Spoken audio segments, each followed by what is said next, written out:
Amerikaner sagen, es gibt sehr viele ältere Damen und Herren, die hierher nach Long Beach gezogen sind, ähnlich wie nach Florida.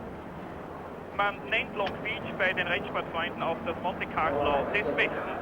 Großer Preis also der amerikanischen Westküste. Es ist der 7. der Geschichte, bis jetzt 6 verschiedene Sieger und 3 von ihnen sind auch heute im Rennen noch dabei. Und für alle diejenigen unter Ihnen, die es vielleicht noch nicht wissen sollten, Niki Lauda, der heute den 116. Grand Prix seines Lebens fahren wird, den 3. Grand Prix seit seinem aufsehenerregenden Comeback, war im Training Zweiter, steht auf dem 2. Startplatz, geschlagen nur vom Italiener Andrea De Cesaris. Das ist mit 22 Jahren der jüngste Teilnehmer des heutigen Grand Prix, ausgerechnet also De Cesaris der jüngste und ausgerechnet De Cesaris der ehemalige Fahrer von McLaren, der voriges Jahr nach einer Serie von Unfällen bei McLaren keinen Vertrag mehr bekommen hat, als Niki Lauda ins Team gekommen ist. Das ist Andrea De Cesaris. Erste Pole Position für den jungen Italiener, der gestern vor Freude über diese Trainingsbestzeit geweint hat. Es war in der allerletzten Trainingsrunde, dass Andrea De Cesaris diese Superrunde geglückt ist mit dem neuen Alfa Romeo 182, konstruiert von Gérard Ducarouche, dem ehemaligen Techniker des Ligier Talbot Teams, der voriges Jahr im Sommer von Ligier Talbot zu Alfa Romeo übergewechselt ist. Und dieser Andrea De Cesaris hat mit diesem Auto in der allerletzten Trainingsrunde Niki Lauda um genau 1200 besiegt. Das ist Niki Lauda, aufsehenerregendes Comeback hier in Long Beach. Im großen Bild Niki Lauda mit Ron Dennis, dem McLaren-Teamchef. Niki Lauda in voller Aktion rechts oben, das sind selbstverständlich noch Aufnahmen aus dem Training.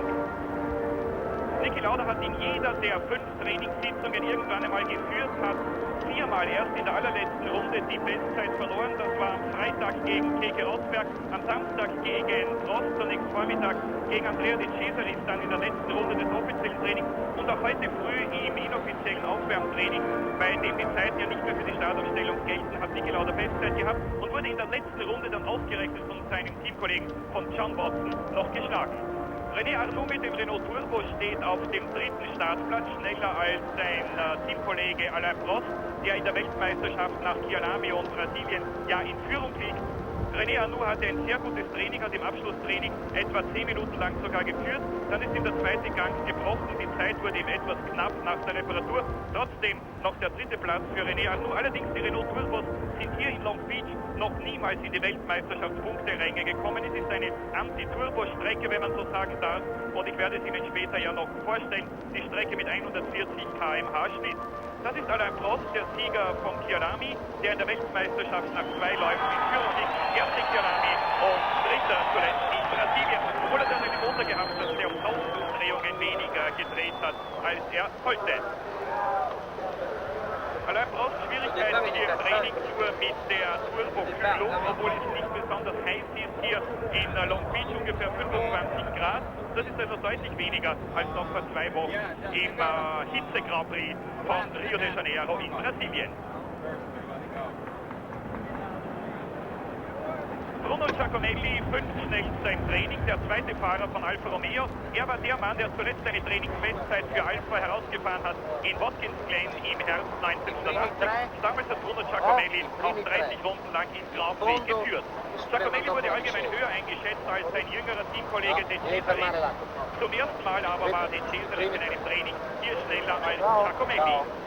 Der Italiener hat in Long Beach immer spektakuläre Ausritte, Kollisionen und Karambolagen. Er ist hier noch nie sehr gute Rennen gefahren, aber Giacomelli hat das bis jetzt beste Ergebnis für einen Alfa Romeo erzielt, und zwar den 3. Platz im Grand Prix von Las Vegas im vergangenen Oktober. Und wann Alfa zuletzt gewonnen hat, wissen Sie vielleicht, 1951 in der großen Ära Fangio, Fagioli und Farina. Nelson Piquet, der zuletzt in Rio de Janeiro dieses mörderische Rennen gewonnen hat und bei der Siegerehrung 3-mal zusammengebrochen ist, hatte hier im Training einige Probleme. Ein Motorschaden am Freitag, ein Unfall am Samstag. Der Wagen konnte repariert werden. Ein neuer Sturmteil ist groß bei Nelson Piquet, und dieser Schlauch dient dazu, dem Brasilianer Flüssigkeit zuzuführen. Piquet wird also ähnlich wie die Radrennfahrer bei der Tour de France heute während dieses 2-stündigen Grand Prix-Rennens Gelegenheit haben, etwas zu trinken. Das ist eine ärztliche Vorbeugungsmaßnahme, damit Piquet nicht wieder einen Ohnmachtsanfall erleiden kann, wie zuletzt in Rio aufgrund des enormen Flüssigkeitsverlusts während des 2-stündigen Grand Prix.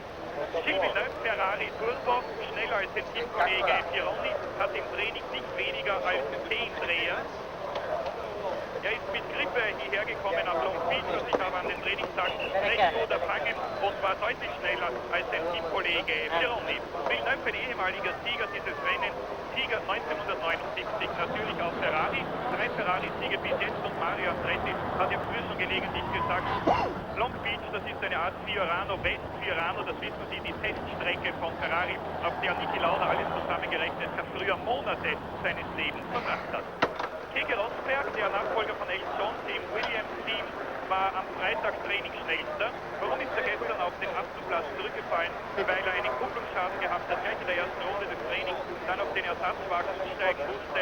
Und mit diesem Wagen hat Rosberg nicht nur einen Dreher gehabt, sondern er ist draufgekommen, dass dieser Wagen überhaupt nicht auf die Strecke angepasst ist.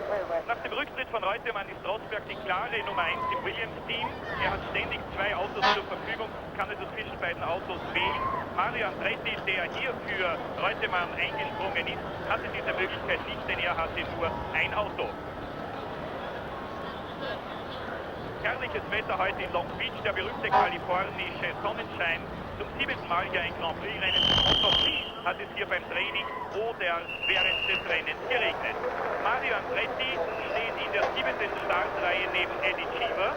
Wie gesagt, Nachfolger von Carlos Reutemann, der am Sonntagabend in Rio de Janeiro, oder heute vor 2 Wochen, seinen Rücktritt erklärt hat. Eine Entscheidung, die vom Williams-Team aber eine Woche lang geheim gehalten wurde. Reutemann sollte diesen Rücktritt selber erklären. Das hat er eine Woche später getan. Und inzwischen wurde Andretti bereits von Williams engagiert. Allerdings kann er voraussichtlich nur dieses eine einzige Rennen heute fahren, weil Andretti in Amerika sehr viele Verpflichtungen hat. USAC-Rennen, Indianapolis und so weiter. Hier sehen Sie zwischen den Menschenmassen die erste Startreihe. Andrea De Cesaris mit 1,27,316 und Niki Lauda geschlagen nur um 1200. Dann die beiden Renault Turbos, wie gesagt, René Arnoux schneller als Alain Prost. Dann Bruno Giacomelli mit dem zweiten Alfa Romeo und Nelson Piquet, der schnellste der Goodyear-Fahrer. Villeneuve, Ferrari Turbo, Rosberg der schnellste vom Freitag mit dem Williams. Didier Pironi mit dem zweiten Ferrari. Jean-Pierre Jarier für mich die drittgrößte Überraschung des Trainings nach De Cesaris und Lauda. Dann Watson, der heute früh der schnellste war. Alboreto, die beiden Amerikaner Cheever und Andretti. Lafitte mit dem Liebling Talbot mit einem alten Wagen, der neu kommt erst beim übernächsten Grand Prix. Der Angelis und Frenzel mit den beiden Lotus, die zuletzt in Brasilien recht vielversprechend waren. Patrese, der voriges Jahr hier Pole Position hatte. Guerrero fährt seinen ersten Grand Prix. Henson seinen ersten Grand Prix für Arrows. Jochen Maas, der bei seinem Grand Prix-Rennen im Ziel war. Davy, Bösel, der junge Brasilianer, neuer Mann bei Maas, gemeinsam mit Jochen Maas. Nick Rosberg mit dem Tyrrell und am Ende die beiden ATS-Fahrer Vinci Hock und Salazar. Bei den letzten Grand Prix-Rennen immer im vorderen Mittelfeld platziert. Hier in Long Beach hatten sie einige Schwierigkeiten. Hello and welcome to Long Beach, California. I'm Bruce Flanders, and you could not order a better weather day. Sun out, shining bright, temperature in the mid-70s, and all systems are go for the Grand Prix. And here to help me call the action, motorsports journalist Pete Lyons. Bruce, we've got the most sophisticated, finely tuned, and expensive road racing cars in the world here, but what it all comes down to is they're going to be going over 180 miles an hour through city streets. We'll go to the pits now in Berry Hill. The man about to lead the round those pits is Andrea De Cesaris, 22 years old, the youngest man in the race, in his first ever pole position. And the man he bumped off pole was Niki Lauda, the man who replaced him in the McLaren team. No wonder he won victory. Starting line, the young Italian on pole, car number 22, Andrea De Cesaris. That's a Marlboro Alfa Romeo V12. The Austrian, car number 8, two-time world champion, Niki Lauda. Unipart Marlboro McLaren Ford Cosworth V8. Moving to row number 2 is Renault cars, a pair qualifying there. The number 16 car, the quicker of the two from France, René Arnoux. Turbocharged Renault V6. Next to him, leading the world championship points chase at the moment from France, number 15, Alain Prost. Another Turbo V6.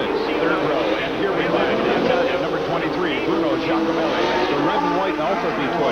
And from Brazil, the man who is the defending world champion with number 1 on the car, Nelson Piquet. The white Parmalat Brabham Ford V8. Moving to the 4th row, Canadian, number 27, Gilles Villeneuve.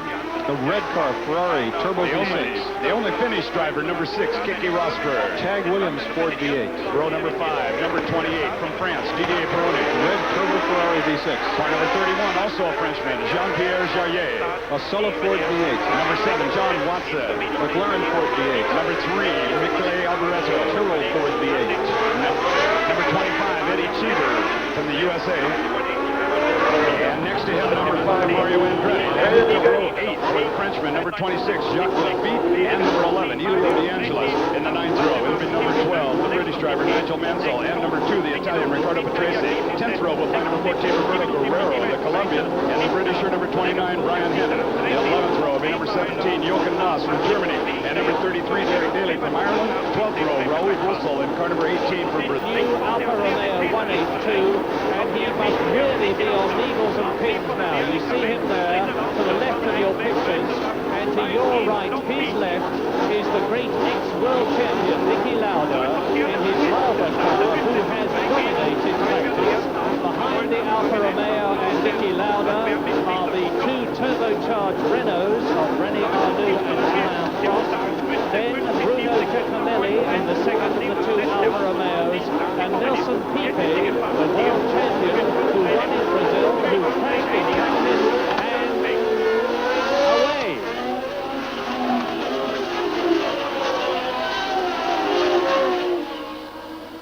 Down, first of all, to Shoreline Drive, and it's Lauda from one for Renault, De Cesaris leads. Now, he's got further than he did last year, because Andrea De Cesaris in the Long Beach Grand Prix last year failed even to get to the first corner before hitting Alain Prost. Now, his car is perfectly set up. He's on Michelin tires, which are ideal for this circuit, and the 12-cylinder Alfa Romeo engine is great for Long Beach. Yes, the best on Aston and certainly power-wise in the race. Cesaris had a marvellous practice. The car's gone very well all the time, but now he's under the greatest pressure of his life. He was in a highly emotional state after the race yesterday, and we'll be interested to see how he goes. But he's certainly streaking away at the moment, and seems to have settled in very well. And the Marver cars are very well up indeed. There is the Marver Alfa. There goes Arnoux, who is in second place with Niki Lauda in third position behind him.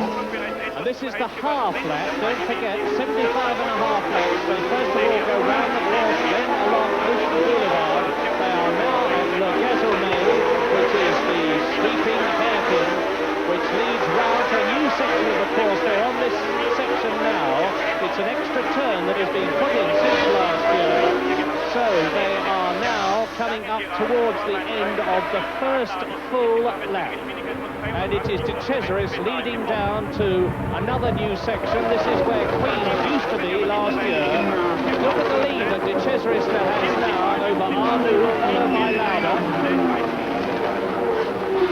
Lauda's looking very comfortable in first place. He absolutely dominated practice. It was a little bit of a freak result when De Cesaris stuck it on the pole. Lauda only did about 5 laps of final qualifying, warmed his car up, did a very, very fast time. It was about 6 tenths quicker than any of the rest of the field could get. The Renault's finally got under one minute 28 in their qualifying laps. And then Lauda was actually on his way to the press conference when the flag was out, and De Cesaris stuck in this very quick lap. But the wrong and the man, as I say, who dominated practice throughout was Niki Lauda, and here at the moment, with all his experience, looks like he's taking it just nice and comfortably behind the Renault. He'll be in no great hurry to get past. He won't want to see the Cesaris go too far away, but I think that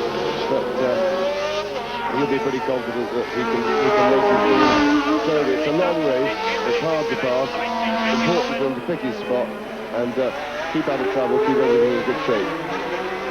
Significantly, there, that is one of the ATS cars. It looks like Salazar. You can see clearly enough what the trouble is with the rear wheel smashed off the car.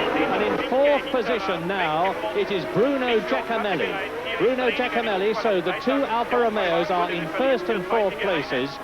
tremendous pressure, of course, on the leader, Andrea De Cesaris. He's only 22 years old, ex-karts champion of Italy, Europe and the world. Yes, De Cesaris had a very checkered season last year. His first year in Formula One, he crashed an enormous number of times, made a lot of mistakes, seeming incapable of keeping the car on the island. And of course, he's now on the most pressure of all. And what his temptation for an inexperienced driver will be he's out in front leading the race, and he'll be tempted to try and get away and possibly to attack the circuit too quickly. Street circuits are not the circuits that require really attacking driving. They require very careful, accurate driving because you're completely enclosed with solid...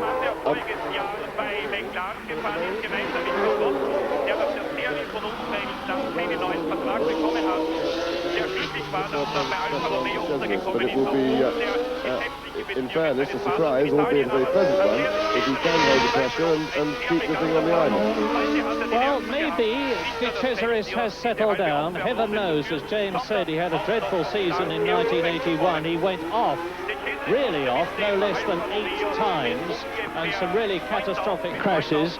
But maybe he's worked it out of his system. Last year he was driving in the Marlboro McLaren team. Before that, in 1980, he had just 2 races for Alfa Romeo, and he's certainly holding his lead over René Arnoux on the right of your picture now in the turbocharged Renault, Niki Lauda, and Bruno Giacomelli is closing up in 4th position. In 5th place, it is Gilles Villeneuve. In 6th position, it is Alain Prost in the 2nd of the 2 Renaults. Then in 7th place, it's Didier Pironi in the 2nd of the Ferraris. 8th is Keke Rosberg in the Williams. Yes, talking about the Ferraris, Villeneuve's driving, there was quite a lot of excitement up and down the pit road, but Ferrari came out with a fascinating and rather splendid interpretation of regulations, saying that a wing is allowed to be a certain width, but there's nothing about how many wings you can have. So they've got 2 wings, one each side of the back of the car, which in effect makes a much wider wing than the regulations allow. I don't know that there was a lot of talk of protests and things yesterday. Obviously, the rule had to be clarified because that's an advantage, but they didn't seem to go a lot quicker in practice as a result of having the big wing on, and therefore, of course, I don't think that the protests were flooding in, but it was, I think, really a political move by Ferrari just to show a loophole in the regulations and probably in a sense to get it clarified for everybody in the future. But it's all made for a bit of fun and a bit of talk in the pits. And significantly, the leading 4 cars are on Michelin tyres, which are ideally suited to this Long Beach circuit, because the 2 Alfa Romeos, 1st and 4th, are on Michelin.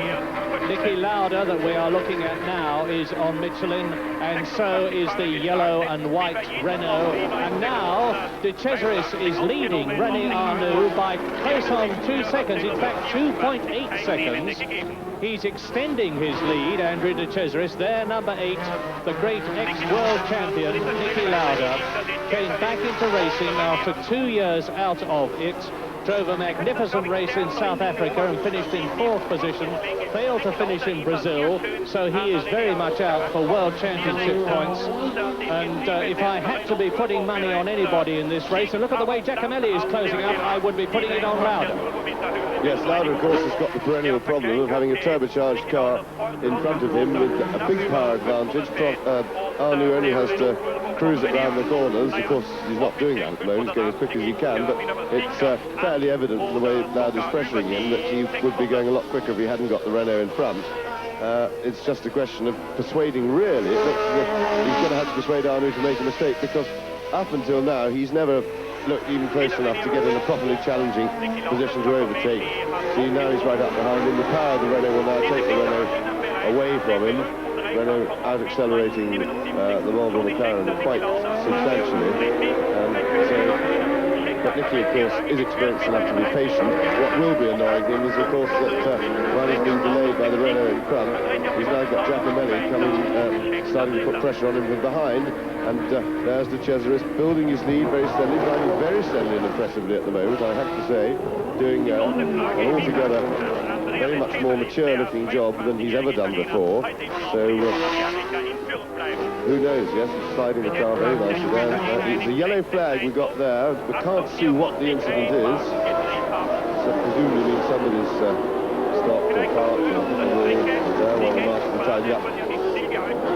They're very efficient, the marshalling at Long Beach. They get the cars off the circuit very quickly if there's any damage and things. It's really a wonderfully organised race. It's quite amazing. It was the first time Long Beach was run was 1976, and it really has become probably the classic race on the calendar. It's certainly much more popular with the teams and all the performers than the old idea of the classic race, which was of course Monte Carlo. A little mistake from Arnoux there. Unfortunately, it was going into the corner, so Lauda had to back off too and couldn't get a run. But he just seemed to... Yes, Lauda's attacking, but of course... And there goes Giacomelli, taking advantage of the hold-up from Lauda. Off comes the wing and out goes Arnoux. And at that very moment, I'm sorry to tell you, we lost picture, so we will have to regain that. It looks like Lauda managed to emerge. Now we get an action replay. Let's hope we can keep our picture through the action replay. Giacomelli forcing his way to the inside on the mistake. Lauda locking up his brakes. He's touched the back of the Renault.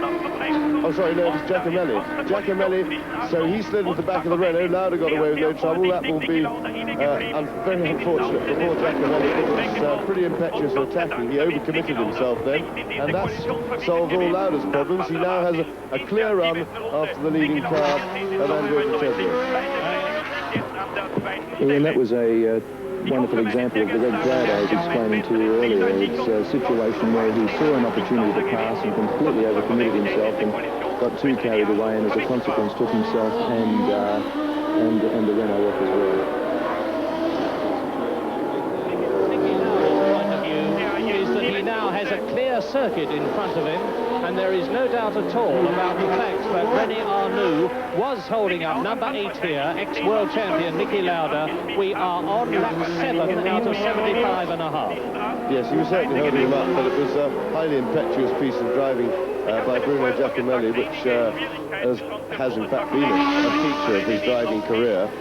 He's fairly excitable Latin temperament, the young Italian driver, and very much of a similar character, or certainly by reputation and past form, as his teammate Andrea De Cesaris, who is now leading the race, but now we'll see quite a different sort of pressure, because his pit, as soon as he gets past there, will be informing him that Lauda is behind and attacking, and the moment that gap starts to come down, if of course it does, De Cesaris still looks quite cool there, if that gap starts to come down, that's when the old panic button can go in the head. Of course, with the gap closing, you tend to try and go faster and faster, which of course came very close to the walls. He's using all the road, but it all looks very good at the moment. Let's have a watch for the gap and see if Lauda is in fact managing to do anything about closing it. Back marker keeping out of the way. And as De Cesaris passes the Tyrrell, we are on lap 7, which is just over 1/11th distance. And as you see, De Cesaris is now leading Niki Lauda by 5 seconds. In third position, now that Arnoux is out and Giacomelli is out, it is the Ferrari, the turbocharged Ferrari of Gilles Villeneuve. Then, up into fourth place in the Williams comes Keke Rosberg. In fifth position in the second Marlborough, it is John Watson, who has just actually got ahead of Rosberg as I talk to you. And in sixth position, it is Alain Prost. One of the Ferraris stopped there. You saw the wide rear wing. I couldn't identify it. Pironi, was it?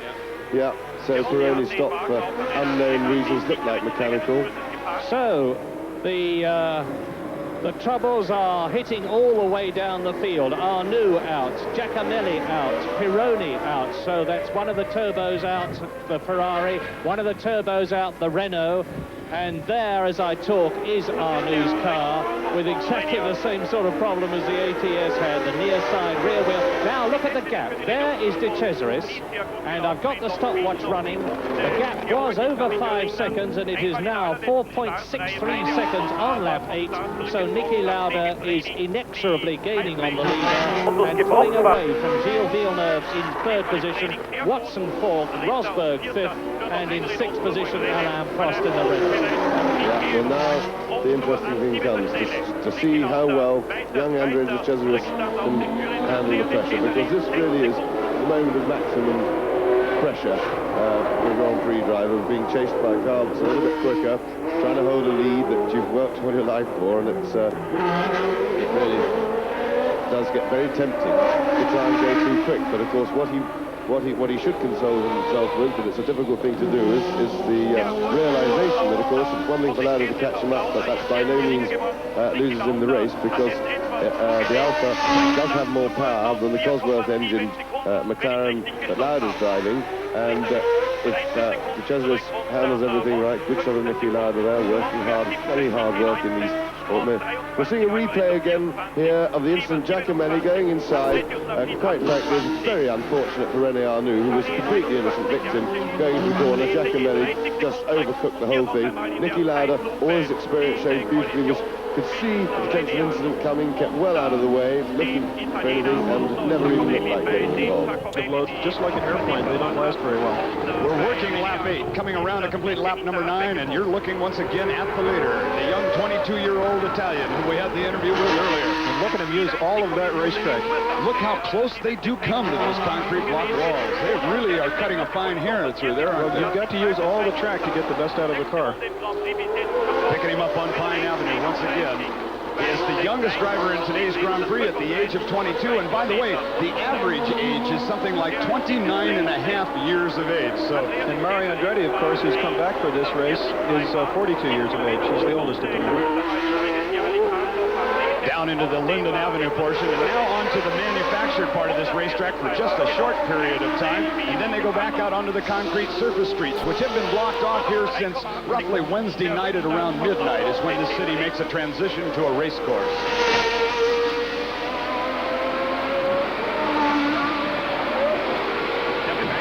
Our leader, De Cesaris, he has got an interval of approximately 3.8 seconds over the Austrian, Niki Lauda. Gilles Villeneuve, the Canadian, running in the third place spot, 13 seconds back at this stage in the game. And then number 7, the Britisher, Watson. He's 13 seconds back also, and right on the battle with Villeneuve. There is number 6 suddenly appearing in this picture, Keke Rosberg, who for the first several practice sessions and time sessions was one of the quickest men on this racetrack. Then they adjusted something on his car, and he's no longer that competitive, or wasn't in the last qualifying session. One of the problems with this track, of course, Bruce, is that in as much as it's only built a few days before the race, the teams never have a chance to practice and test on this circuit in the weeks before as they normally do. That means you have to have a complete guess as to tire compound when you come here. And as we saw as the results of qualifying, the first 5 cars in the grid were all running Michelin tires. The first Goodyear car was 6th. And this is significant in terms of qualifying, although it's another matter in the race because, of course, they can't run the qualifying cars during the race. We're looking at number 7, John Watson, the Britisher, who just moved into 3rd place, displacing number 27, the Canadian Villeneuve. And Watson is in one of his highest positions right now that he's been on for a couple of years on this circuit, right? Yes, John has been around for years. He's from Northern Ireland, of course, and for a period of time he has been the only British driver in Formula 1. He's won 2 victories, but he's almost always there. And I see Nelson Piquet. There's a wonderful strap developing, 3rd, 4th, 5th and 6th. John Watson, who got the car beautifully set up, as James said, in the warm-up period here this morning. Fastest again on Michelin tires like his teammates, and that's Prost. That is Prost. We have already seen Arnoux out of the race, and there goes the 2nd Renault, and I remind you that Alain Prost, that we just see getting out of the car to retire, is actually leading the World Championship from Nelson Piquet. 4 points ahead of Piquet, who is currently in 6th position, closing up on Keke Rosberg, who is in 5th place, Villeneuve, who is 4th, and the man we are looking at, John Watson, who is 3rd. Ahead of them, Niki Lauda and Andrea De Cesaris, and it is the 3 red and white, seemingly identical looking Marlboro cars in the first 3 positions, although 2 of them are actual Marlboros and 1 is the Alfa Romeo, the lead car of De Cesaris. And it is therefore a V12 engine, De Cesaris, leading the 2 Ford Cosworth V8 cars of Lauda and number 7, John Watson. There is Watson in the John Barnard designed car. And you can see the difference between the competitors there, between Watson, who is in third place, and Piquet, who is sixth. There is some 7 seconds, or there was, but Piquet is much closer now. Nelson Piquet, who won in Brazil and is second in the World Championship. Watson, the winner in Britain. A man with an enormous amount of experience, John Watson. This is his 125th Grand Prix, and he's won 2 of them. He won in Austria in the Penske in 1978, if my memory serves me right. He won at Britain, and here is that great driver, Niki Lauda, great tactician, great politician, and now let's take the gap, which was 5.44 seconds, and it is now down to just under 3 seconds. So Lauda with plenty of time ahead of him, and he is incredibly fit. He's been training all through the winter, and he claims to be the fittest man on the circuits these days, and that could well be true. And now De Cesaris will be seeing him coming up in his mirrors. Yes, I think De Cesaris can probably see him now when he knows from his pit signals that he's being suddenly closed on. But we've passed the 10-lap stage, which most of the cynics, I have to include myself amongst those, were not giving much money for De Cesaris to complete more than 10 laps. And so we're all very pleasantly surprised by the young Italian, who at the moment is doing an outstandingly good job. But Lauda closing up. It'll be interesting to see if Watson is actually catching Lauda or not. Now that he's got himself clear of the pack and has got clear track between the two of them. But Lauda really is driving very, very well. He's approaching it with enormous enthusiasm. He's looking extremely happy and relaxed and thoroughly enjoying himself, which is always a good pointer to look at how somebody's feeling. You can't be, one thing you can't do with these racing cars is driving well if you're not enjoying it. Well, so there is 22-year-old Andrea De Cesaris, and there is Giacomelli. That is Bruno Giacomelli, who is De Cesaris' teammate, watching the young Italian, 22 years old, in car number 22, leading 33-year-old Niki Lauda in car number 8, the Alfa Romeo. There it is, leading the Marlboro, same colour scheme. And where is John Watson? There is Lauda coming through. There is De Cesaris, I'm sorry. Now, where is Lauda? They're keeping really close on the picture. And they're closing up now on Brian Hinton. That's Brian Hinton in the Orange Arrows car, the British driver. And incidentally, his teammate Mauro Baldi failed to qualify, as did Chico Serra, Paletti, Derek Warwick and Teo Fabi in the Tolman cars once again failed to get in. 2.8 seconds only, and Niki Lauda fastest lap on the circuit so far. I don't know whether we mentioned it or not, Murray, but of course, just for your information, to identify the two cars, the Alfa Romeo has a black rear wing. That's probably the biggest differential feature, whereas Niki's McLaren, same car scheme, there it is with the red rear wing. And with De Cesaris past Hinton, here is Lauda. We are on lap 14 in this 75.5 lap race. Number 22, De Cesaris, leading the man we're looking at, number 8. In second position, Niki Lauda. There is Lauda passing Hinton. It's certainly less than 3 seconds now as they come down to the end of the straight. In third position, it is John Watson. In fourth position, Villeneuve. In fifth position, it is still Keke Rosberg. In sixth position, it is Nelson Piquet. Seventh is Michele Alboreto. Eighth position is Eddie Chiva. And now, Lauda is really going to harry Andrea De Cesaris. And this is going to be the ultimate test of the Italian's cool. Yes, because Niki's come up behind him very, very quickly over the last couple of laps, which, of course, just makes the pressure worse for De Cesaris.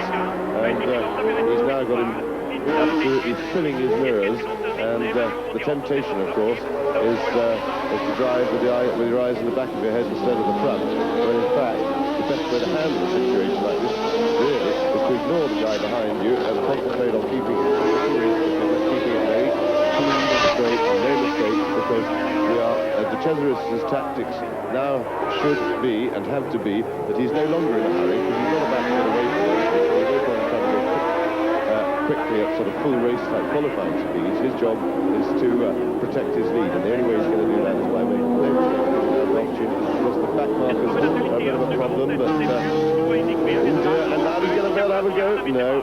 That's Raoul Purcell in the Rockman's car. Lauda going through. Lauda through into the lead.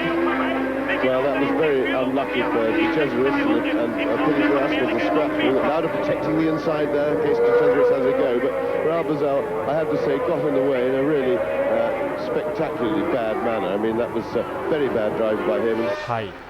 後ろのセゼリスも自然吸気なんで。Here we see the replay. Purcell's already held him up. De Cesaris couldn't get the power on. Lauda got down the inside and was able to nip through. But I have to say, it's really bad luck for De Cesaris. So it's a great shame because we didn't get a chance to see a scrap. Because my bet has to be that Lauda will now draw away, quite obviously. Well, on lap 16 now, new leader Niki Lauda, and Andrea De Cesaris is only in his 19th Grand Prix. And just let us look at the experience of the man, number 8, that he is up against. Because Niki Lauda has been driving for 14 years. This is his 117th Grand Prix, during which he has scored 295 World Championship points, third only to Jackie Stewart and Carlos Reutemann, who has now retired. And in that time, Niki Lauda has won 17 Grand Prix, second 15 times, third 7 times, on pole position 24 times, and he's put up 17 fastest laps. So although he's been out of Grand Prix racing for 2 years until he came back in South Africa at the beginning of 1982, he is unrivaled for experience now. And the question now, I think, has to be twofold. Can De Cesaris keep up with Lauda, secondly, and can John Watson cut down that nearly 18-second gap between himself and De Cesaris, who is now in second place? Ian, I think you saw a very good example of inexperience versus experience. De Cesaris knew that he had Lauda right behind him, and even though it was Raoul's fault, the other guy in the Rothmans car it was his responsibility to get out of the way. I believe De Cesaris should have driven with that in mind, that he may not have got out of the way, and placed his car in such a way that if he was slowed down by the other car, Lauda couldn't have got past. But Lauda saw the situation coming, got himself ready and took full advantage of it. Now it'll be very interesting to see how ragged De Cesaris gets and his bid to keep up with Lauda. Airline in Austria with very great success, and is a very, very accomplished pilot. Great businessman, Niki Lauda, from second place man Andrea De Cesaris. And it's the Marlboro car. There is Alain Prost, a very miserable, and who can blame him, Alain Prost, who finished extremely well up in third position in Brazil, won in South Africa, and is now seeing the possibility of 9 World Championship points going to Niki Lauda, who already has 3, and if Lauda wins this race, it would put him second in the World Championship to Alain Prost, and only 1 point behind him, but there's still a long, long way to go. Right-hand turn. Approximately 80% of the corners here require you to exit in second gear off of the corner. That's the weak point, I think. The fact that the second gear takes such a hammering here. We're going to go pit side once again, and Barry Gill is there. Didier Pironi, one of the great drivers of the world, the Ferrari star. What happened here? Well, I had braking problems in the start of the race, and at the end I couldn't brake at all, and I touched a wall, and I broke my drive shaft. Very disappointing for you, Didier. Well, I think the Ferrari could do a very good race, especially with Gilles, and for the end of the race, but I think the car, for a turbo car, was very good for this race. Well, we've got Gilles Villeneuve at the moment in 4th place. Do you think he's going to move up from there? Well, I hope very hard for him, because I think the place of the car should be in the 3 first. Didier, bad luck and good luck for Gilles. Thank you. The 2 Americans in this race are currently running in 8th and 9th place. Number 25, Eddie Cheever, and number 5, Mario Andretti. 8th and 9th at the moment, and about 35 or 6 seconds back behind the leaders. And there he is. There's your leader right now, twice-time world champion, running well at the moment, Niki Lauda. We have completed now 17 laps, and they are working the 18th at the moment. This this race has been shortened, Bruce, from the previous distance, which used to be 80 laps. Now it's going to be 77.5 laps. The circuit is about 5% longer than it was. It used to be 2.02. It's now 2.13 miles around. The circuit itself changed from last year, as you pointed out, but I have heard reports that the circuit is going to change again next year due to all the construction going on here in the city of Long Beach. Yes, it is. The city alive, they call it, and there's an enormous amount of money flowing into this city. There's new construction everywhere. There's going to be a new hotel occupying what was the circuit last year on the west side of the track. That's why the Queen's Hairpin turned into a Queen's 90. Next year, the pits, which is up the hill on Ocean Boulevard, will be abandoned to the race, and the cars will stay downhill and go through the tunnel in front of the Long Beach Convention Center. That should be pretty noisy. Barry has something down in the pits. One of the things we hear is that one of the reasons for changing this circuit, I must tell you, a lot of the drivers are disappointed because they really love the hill. Well, they say they don't come back, but if it's any encouragement to our studio host Alan Jones out there, the wide world of sports, Niki Lauda is certainly coming back. And now here is the battle between Gilles Villeneuve, number 27, in that staggered wing Ferrari, and Keke Rosberg for 4th position. It is still, of course, out front, and there is number 5, and that is Reutemann's replacement, Mario Andretti, the man who won here before, because Mario Andretti won this race in 1977, and it looks as though he's out of it. Yes, he had a... What James was saying about the hardness of the cars and the difficulty in driving them in is that not only is it physically hard, but it's also wrecking all the internals, the kidneys and all that sort of thing. The cars have hardly got any suspension at all. And apart from the physical aspect, they're just very unpleasant to drive. They bounce all over the place, whereas a couple of years ago they had suspension and you could line them up and drive them nice and smooth. But I noticed that Andretti's just come in for a pit stop. Would imagine he probably started the race on a softer set of tyres, considering his low grid position, and now he's paying the penalty by coming in and having to replace them with either another set or a harder set. Alan Cunning, I think, the Ferrari team manager. Yes, well, you see, it calls itself two wings. They actually mount separately and sit side by side. You see one is forward of the other one, but it's a bit of what I call really acute rule bending. But if there's a loophole in the book, then it should be clarified, and hopefully this will clarify. They're just both going past the back marker, but no opportunity. That's, of course, always the danger period. We saw that was how Niki Lauda got presented with the lead on a plate, sadly, for us viewers who were hoping for a scrap. But Rosberg, of course, will have a lot of problems getting past the super powerful Ferrari, and Villeneuve has become a master of using that power advantage. He's been driving some pretty nasty chassis from Ferrari.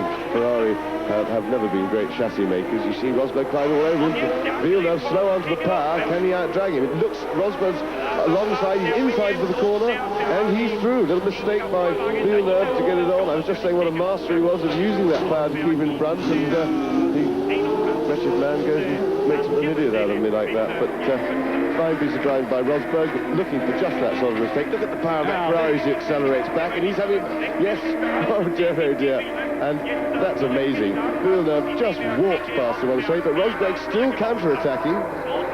And the interesting thing is that although in slowing each other up by climbing all over each other's cars, metaphorically speaking, Villeneuve and Rosberg have got John Watson, who is in 3rd position, in sight, and I think we're going to see a very close battle for 3rd position before very much longer. But that was a supreme indication of how incredibly powerful these well over 550 horsepower V6 turbocharged Ferraris are. The much nimbler Williams, Tag Williams, of number 6, Keke Rosberg, 3rd position in the World Championship, got past Villeneuve, but he failed to put down the power quite as fast as he might have done on some of the twisty bits. But immediately they hit the shoreline drive section, the fastest part of the course. Villeneuve was able to put his foot down, feed the power through to his Michelin tyres, and sail straight past Rosberg. Well, back into hairpin again, where Rosberg passed him last time. Let's just see if that Ferrari really is slow around the hairpin. Yes, Rosberg back inside again. Can we see a repeat performance? Yes, we can. But judging by the way things happened on the straight last time, Villeneuve won't be too worried. now you see they come round this new corner that they put in to slow the cars down the straight. Villeneuve's a little bit farther behind this time. I think Rosberg has probably got enough air between them. In fact, Villeneuve virtually disappeared out of sight. Where's he gone? Well, there now, he is, just raising up again, but Rosberg looks to have enough space this time, and he's got the inside of the corner, protecting it.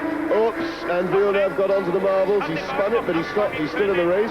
He's lost very little time, and there is Piquet, I think, climbing.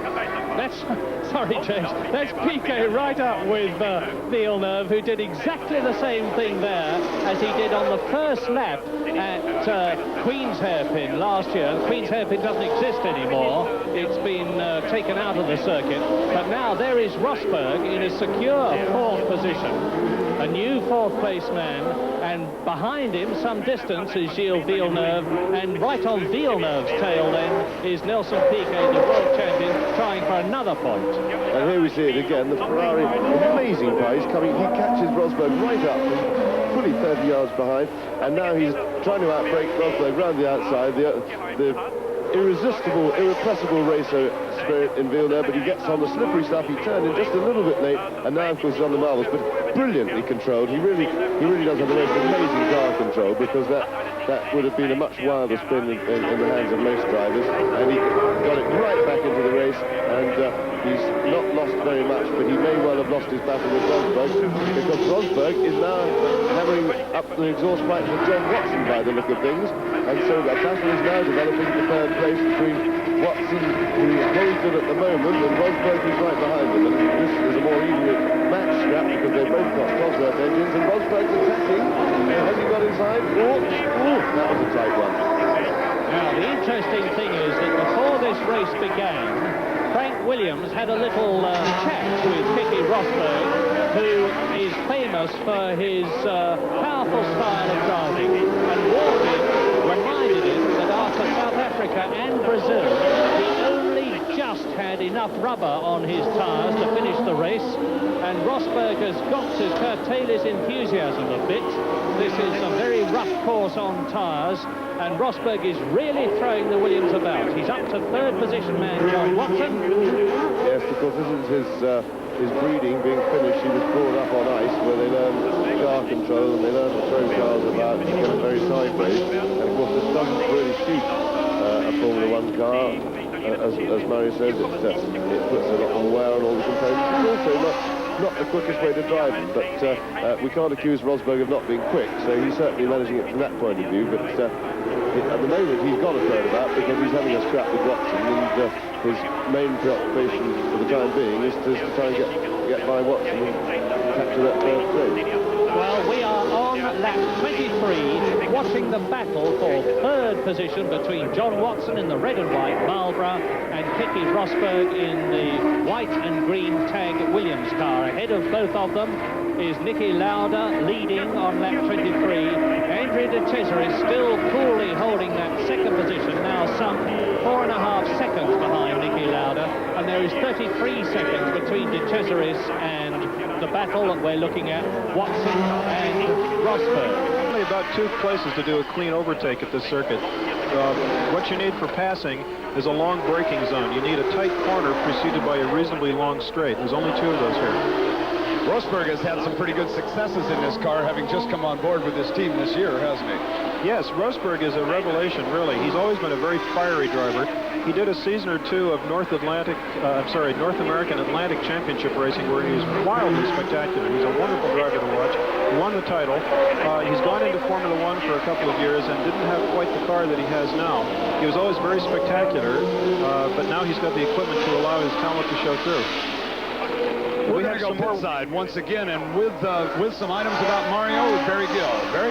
Well, there you see the picture, the sad picture for all American viewers. Mario's decided his car isn't handling properly. He's stepped out of it, and the race for Andretti is over. But let me give you one piece of very hot news. I talked to Frank Williams just before the race, and they are going to do everything possible to persuade Mario to continue in Grand Prix racing when it doesn't conflict with his USAC commitments. Back to the booth. I'd love to see Mario Andretti drive anywhere. He is a tremendous ambassador for the sport of motor racing. He is. We we've got the lead as it's going right now. Niki Lauda, De Cesaris, Watson, Rosberg, Villeneuve, and Piquet. 軽いと、同じ燃料を積んでいても軽いと。マクラーレンも水タンク積んでましたけどね。そうなんですか。容量どのくらいだか分かりませんが、はい。ただこの年のマシン見ていくと面白い。おお。今壁当たりましたね。触れましたね。はい。今のようにこの辺も看板もですね、いいもんじゃないんですね。私デトロイトグランプリ行った時に見ましたけれども、よく見てください。これ壁触れるじゃないですか。これね、壁にね、糊でね、実は紙の宣伝を貼ってるんですね。だから別にそれが飛んだだけです。そうなんですか。でも相手はコンクリですからね、パンクしなきゃいいんですけれども、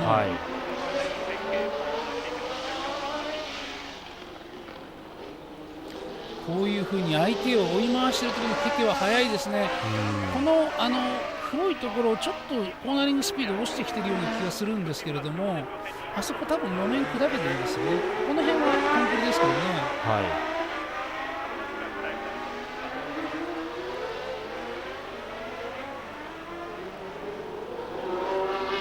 現在はここは3位争い。Andretti seems to be back into the race. We saw him go off the course and I thought he was getting out of the car, but he seems to have got it restarted. He's gone past us. Arnoux out of the running, Giacomelli is out of the running, Pironi is out, and now Rosberg challenges again for third position, and I wonder how much longer John Watson is going to be able to stave him off. Well, apart from early on, we had one real go. Rosberg looks to me as if he's scratching a bit for ideas and may have to go back to the old story of relying on Watson making mistakes, because of course the other thing is this circuit's Wall Street circuit's a hard work to drive, and we already know it's a major subject and discussion how hard these cars are to drive, and it's twice as hard work in physical output to be climbing over the back of somebody trying to get past it, because your car doesn't handle quite as well in the turbulence, and you've got to be that much sharper. That yellow flag's still going, but we don't see why. So the question is how long Rosberg can keep up this really hard climbing all over the back of Watson. At what point he's going to have to say, I want to keep it as close as I can behind and just keep the pressure on and hope I can persuade him into a mistake. But of course you've got to keep pretty close in order to pick that mistake up, if and when it happens. And all the time, Villeneuve and Pironi are gaining. When we get these two in a long shot, which hopefully we will do soon, you will see that Villeneuve in 5th position and Piquet in 6th position, not Pironi, Piquet in 6th position, are together, as you see on the caption there, and they are gaining on Rosberg and Watson. There was 4 seconds in it there. I think there is less than it now, as hopefully we will see. Down to the right-hander, Watson in 3rd position, number 7. Rosberg number 6 in 4th place. It is still Niki Lauda leading on lap 27 out of 75.5, and De Cesaris is still 2nd. Yes, I think Lauda's probably eased up already. It was a feature of his driving before, and he always seemed to be fairly satisfied with a small lead. I think a lot of drivers, myself in my day included, now who is that? That looks like Piquet's back. Piquet, I think it looks like Piquet's helmet. So Piquet had another one because he crashed quite heavily in practice yesterday. He worked a lot to repair his car because Patrese crashed another Brabham before that, the day before. So Brabhams were a bit short of cars, they had an all-nighter, and so Piquet has found these walls too much for him. That's twice in 2 days, and he won't be well pleased with that. We didn't see the incident. We don't know exactly how it came about, whether he just made a mistake or whether he was trying to pass in his battle with Villeneuve, because they were locked in combat at the time. But as I was saying about Lauda, I think that it was a feature of his driving. He was just to be satisfied with a fairly slender lead and then try to pace himself to the car behind. On the other hand, and that is Patrese, who must have had a spin by looking at it. He's also knocked the front wing off, and so he's just trying to do a 3-point turn, apparently not making a very good job even with that. But most riders like a bigger cushion. Rosberg challenging, and looks as if he's going to do it this time. He's got the space, he's inside him, yes, he's got the line, and Rosberg his efforts are rewarded. Now let's see if Watson can retaliate at all. Oh, Watson making a mistake, sliding wide there. He was off the line on the slippery stuff. And Rosberg comes round that corner. That gives you an idea of how incredible these drivers' reflexes are. On the previous lap, that corner, of course, was completely clear. And that, number 31, is Jean-Pierre Jarier, who was extremely quick in practice. Indeed, he was 10th fastest in practice. Now, Rosberg came round that corner, and he sees Piquet's car. Now, if they come round, that crash truck is right on the racing line. Absolutely, he's seriously on the racing line. And then they should have factored in the corner. That's a very, very dangerous situation indeed. And that yellow flag is not being waved nearly strongly enough. I think that Jarrier's car stationary. Now, Rosberg missed the stationary Piquet's car, but there's now that crash truck right to the right of Piquet's car. Well, they're going to have to put marshals in the track to warn them, because this is really dangerous. But maybe the marshals are warning them. That is Lafitte. Jacques Lafitte, helmet off. The cars are going down like 9 pins at the moment. Now, I think this may be a reflection on how hard the race is physically, because it looks to me as if these sort of mistakes are being made out of tiredness, and you haven't even reached half distance, and the cars are so hard. If you remember in Brazil, Patrese stopped at about, or if not before half distance, suffering just from plain straight exhaustion, and it looks as if it's really taking its toll here. They don't have the space that they do on a conventional closed type circuit where you've got runoff areas and things, and you can make these little mistakes. Here there's no peace for the wicked at all, and one little slip with a little bit tired, just physically not being able to work those arms well enough to pump the wheel around, puts you in the wall. And we've just seen, goodness knows how many cars, I've lost count in the last 5 laps. We've lost a lot of cars. Well, let's take... I think, Ian, also what's happening with the circuit, I've noticed there's a lot of oil flags in evidence, and I think someone's dropped a bit of oil, which is making conditions very dicey for them all. But as James quite rightly stated, that tow truck's in a diabolical position and should never have been put there. The other thing which I noticed is maybe the Goodyear tyres are starting to go off just a little bit. Piquet looked like he understeered straight into the wall, Patrese spun, and the back of Rosberg's car is getting very loose, so it'll be interesting to see how that goes. At 28 laps of the 75 we're going. It is Niki Lauda, the Austrian, out in front. Henry de Cesaris, the Italian, in the second place spot. Rosberg is in third, Watson fourth, 27 Villeneuve in the fifth place spot, in the first of the Ferraris. There's Rosberg, our third place driver, the only one of the Tag Williams cars left out on the racetrack at the moment. Well, cars are failing by the wayside here. This is a tough racetrack, and we're not to half distance, and we're losing. And there, number 3 is Michele Alboreto, and Alboreto is behind Villeneuve. So the order on lap 29 is Niki Lauda leading Andrea de Cesaris, with the new third-place man, Keke Rosberg. Down to 4th position has gone John Watson. Still in 5th place, number 27 there, Gilles Villeneuve. And up into 6th position has come Michele Alboreto with Chiva 7th. Yes, an excellent performance by Alboreto. Now, who was that behind Alboreto then? I saw it looked like Watson. Yes, Watson I think it was back. John Watson. So Alboreto's really come up well. He's doing very well indeed.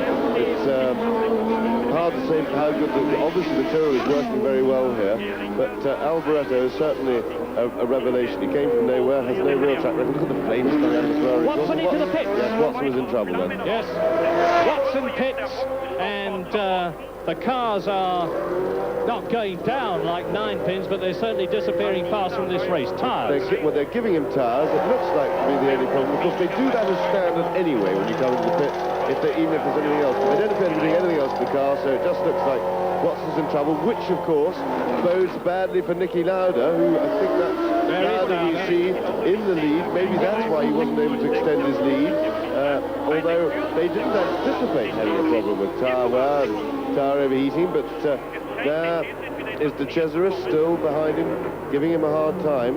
The gap, James, is now only 4.3 seconds between Niki Lauda and Andrea de Cesaris. In fact, it looks less than that. No, I think that's Watson coming out of the pits. No, I think I saw a car just coming out of the pits then. Let's just have it, because it was a Red Wing car. There goes Lauda. when we hold the shot behind me, I think we'll find that Watson has got himself in between them, which of course could be good for Nicky, except that Watson will probably be running quicker than either of those cars, because he'll be on fresh, cool cars, which give you more grip. Now, when they go in, even if there's something wrong with the car, at this stage of a Grand Prix, it's standard for a team to whack on a new set of tyres, a fresh set of tyres rather than actually brand new, scrubbed in and ready to go, because the cars always perform a little bit better. The fresher the tyres, the quicker they are usually. Today, Watson on fresh rubber. It'll take him a lap or two to get the tires warmed up and working properly, and we'll see what happens. The potential exists, certainly. We'll have to be watching it. Niki Lauda, the big right-hand corner, going into the funnel again. And you'll see as he comes through that funnel this time, whether or not the SCCA corner workers have gotten the corner all cleaned up. Yep, Piquet's car is gone, and so is the other car that was broken there. You know, those corner workers are the real heroes of this. Let's go sidebar to go down to, once again, the man who's watching all this action for us and keeping us up along pit road, Barry Gill. Well, we may have done that particular tyre company Michelin injustice, saying the tyres were wearing because of the normal circuit wear. According to the mechanics, Watson had a spin, and that can do what we call a flat spot. I think you'd better explain that one, Pete, back in the booth. Well, of course, when the tire spins, it starts sliding along the road, particularly if the driver's put his foot on the brakes, and it can blind a flat spot on what should be a round tire profile. That sets up an enormous vibration. It can break things. It can be so severe. Steering can break, and of course the driver gets terribly uncomfortable. He certainly can't go at racing speed with it flat spots. Niki Lauda, our leader, whom we're watching right now, debuted in Formula One in a March in 1972. He drove nothing but 12-cylinder cars exclusively, including the BRM, the Ferrari, and the Alfa. This is the very first year that he's in a Ford Cosworth-powered motor, and it would have a different torque characteristic and horsepower, wouldn't it, Pete? Yes, in some ways it's easier to drive, in some ways it's less easy to drive than a turbocharged car. The turbo cars seem to have a wider power band. A typical Renault engine, for instance, will start at about 7 or 7,500 RPM, go to about 10.5 or 11. The Cosworth engine really has nothing below about 9.2 or 9.5, and it peaks at about 11.2 in racing conditions. So the driver of the Cosworth engine has a much narrower power band. He has to shift gears more often and keep the engine on the boil. Let's go pit side once again to Barry Gill. Barry?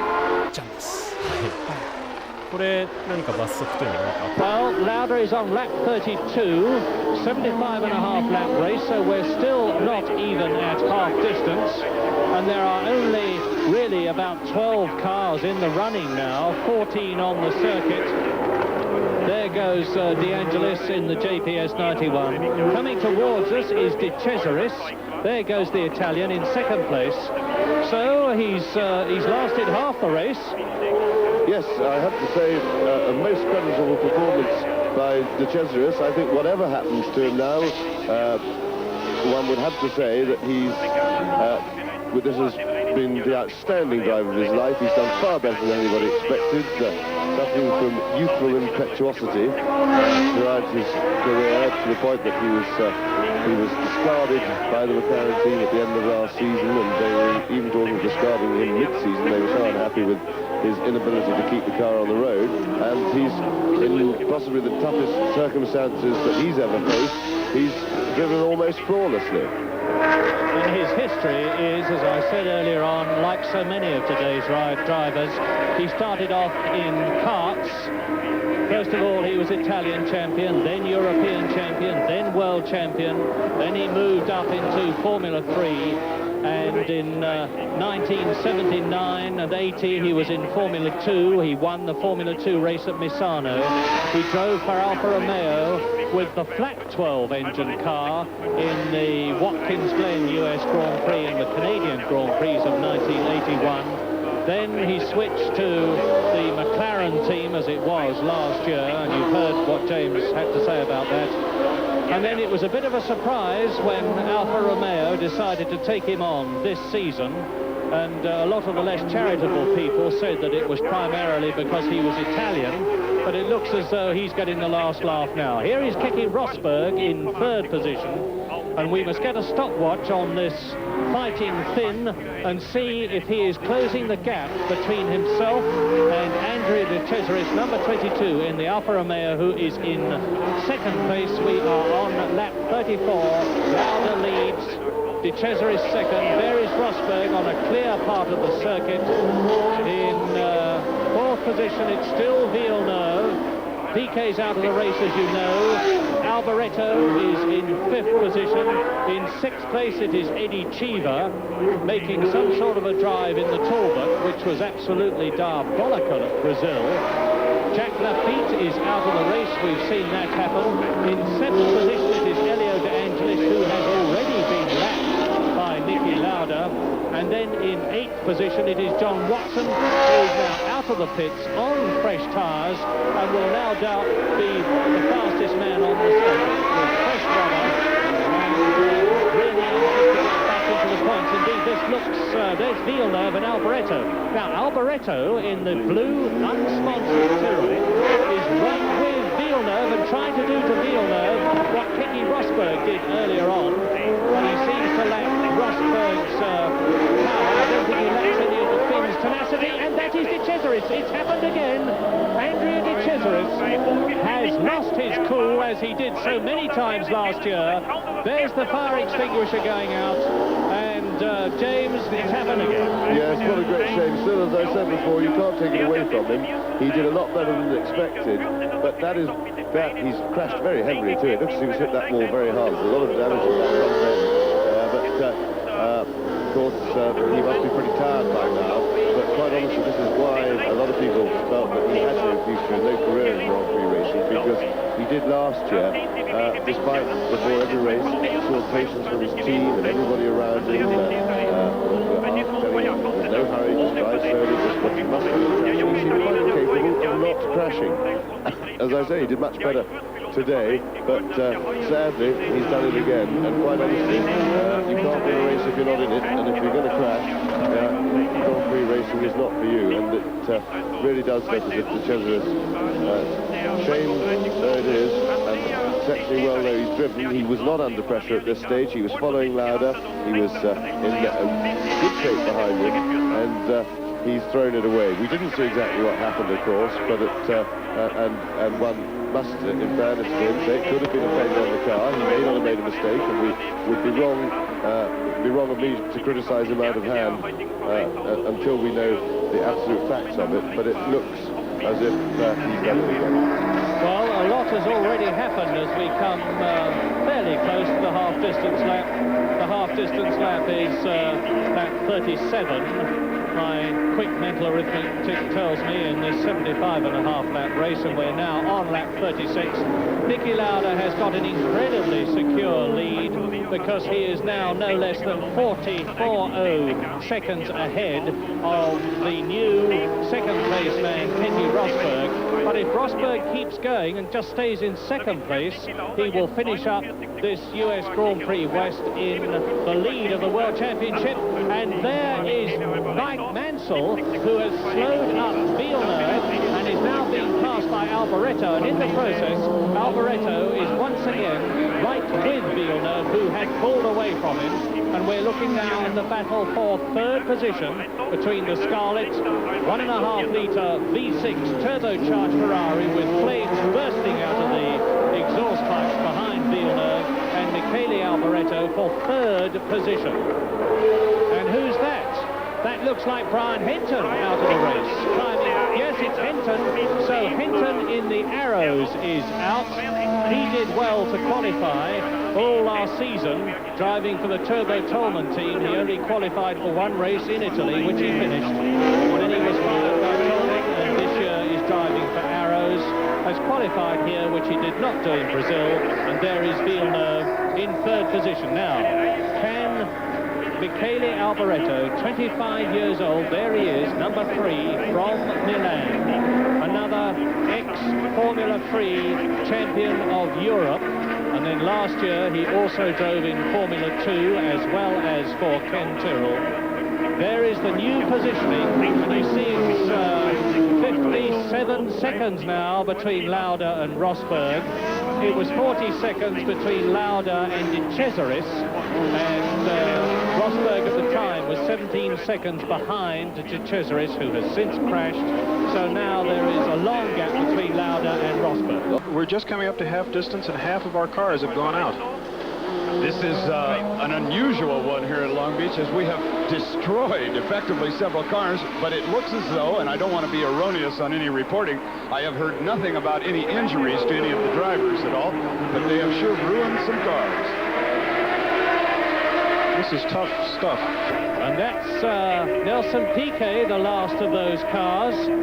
No, it's not, of course. Piquet's out. It's Patrese catching Elio De Angelis, and I would not be surprised if we do not even get a full World Championship leaderboard at the end of this race, because with only 10 cars in the running on the half-distance lap, that means to say that 16 have gone out in the first half of the race, 10 left, and that is Elio De Angelis in the JPS 91, car number 11, being chased by Riccardo Patrese. Yes, who, if you remember, we saw earlier had a spin. That's Brian Henson's arrows just being manhandled away. He's only got one front wing left, but it doesn't seem to be retarding his progress in any way. He's recovered from his spin and is now going at it like a good.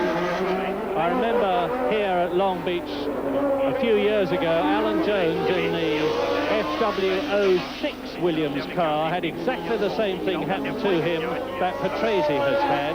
He had his offside front aerofoil dipping and scraping along the ground, and I gather, although I don't know from experience, that on a comparatively slow circuit like this, the loss of one front aerofoil does not make all that much difference. Indeed, Alan said he didn't even know he'd lost it.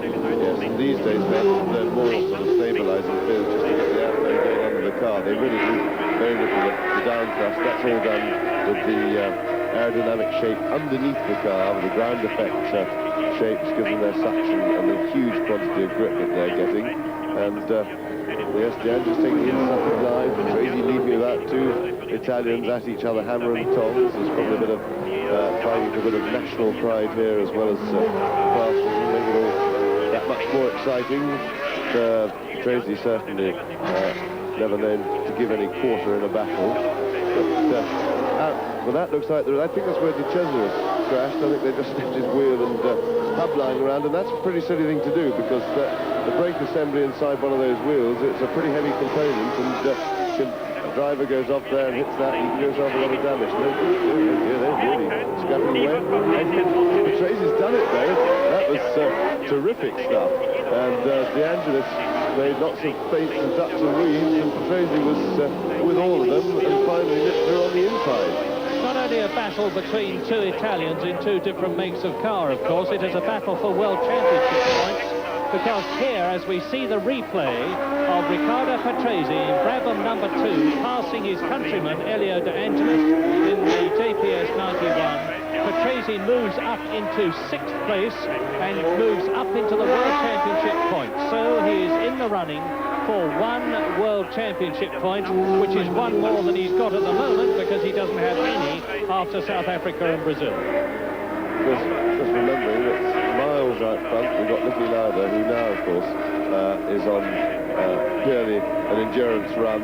He's will be very happy, I should think, with what's having to go in for tires to have the pressure completely removed, and I should think that Niki is now just nursing everything, particularly his tires, particularly himself and his concentration, and he really has got it on a plate, and it's not the sort of position for which Niki Lauda is known for making mistakes. So now it's up to the car to survive the remaining laps, because nobody's going to threaten him for speed. If you have been seeing a car stationary for some laps and you're wondering whose it is, the answer is that it is the Scarlet turbocharged Ferrari of Didier Pironi that we saw getting out of his car some good few laps back, and it's obviously been decided to leave it where it is. It is off the racing line, and heaven knows we've seen enough trouble with the crash truck pulling Piquet's car off the course, and it was quite lucky that nobody drove into it. We are on lap 40 now. In this 75.5 lap race, we're looking at the 6th place man, Riccardo Patrese, the Italian, who for 4 years, from 1978, 79, 80 and 81, drove in the Arrows team. And then Bernie Ecclestone and Gordon Murray persuaded him to join Brabham this year, and he drove the Turbo Brabham in South Africa. He drove the Ford Cosworth powered car, because this is the 49D car, and he's closing up now, about to lap. I think it's Derek Daly in front of him. We'll soon see. No, it is one of the March cars. It's probably Raoul Purcell again, who is still going round, much slower, because this is only his first season of Formula One Grand Prix racing, and it is indeed Raoul Purcell.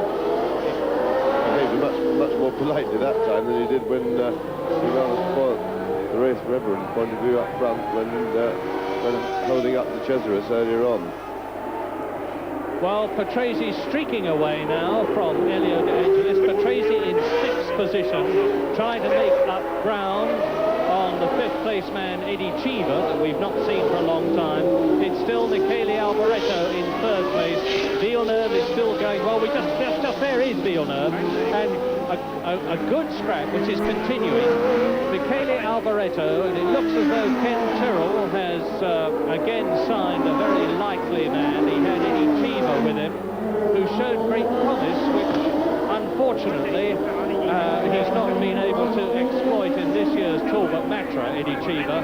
But Michele Alboreto has driven extremely well this season, and he is now in number 3, 4th position behind the Scarlet Ferrari of the French-Canadian Charger, Gilles Villeneuve, number 27 now, who's got 6 Grand Prix wins behind him. That's Villeneuve in the Ferrari.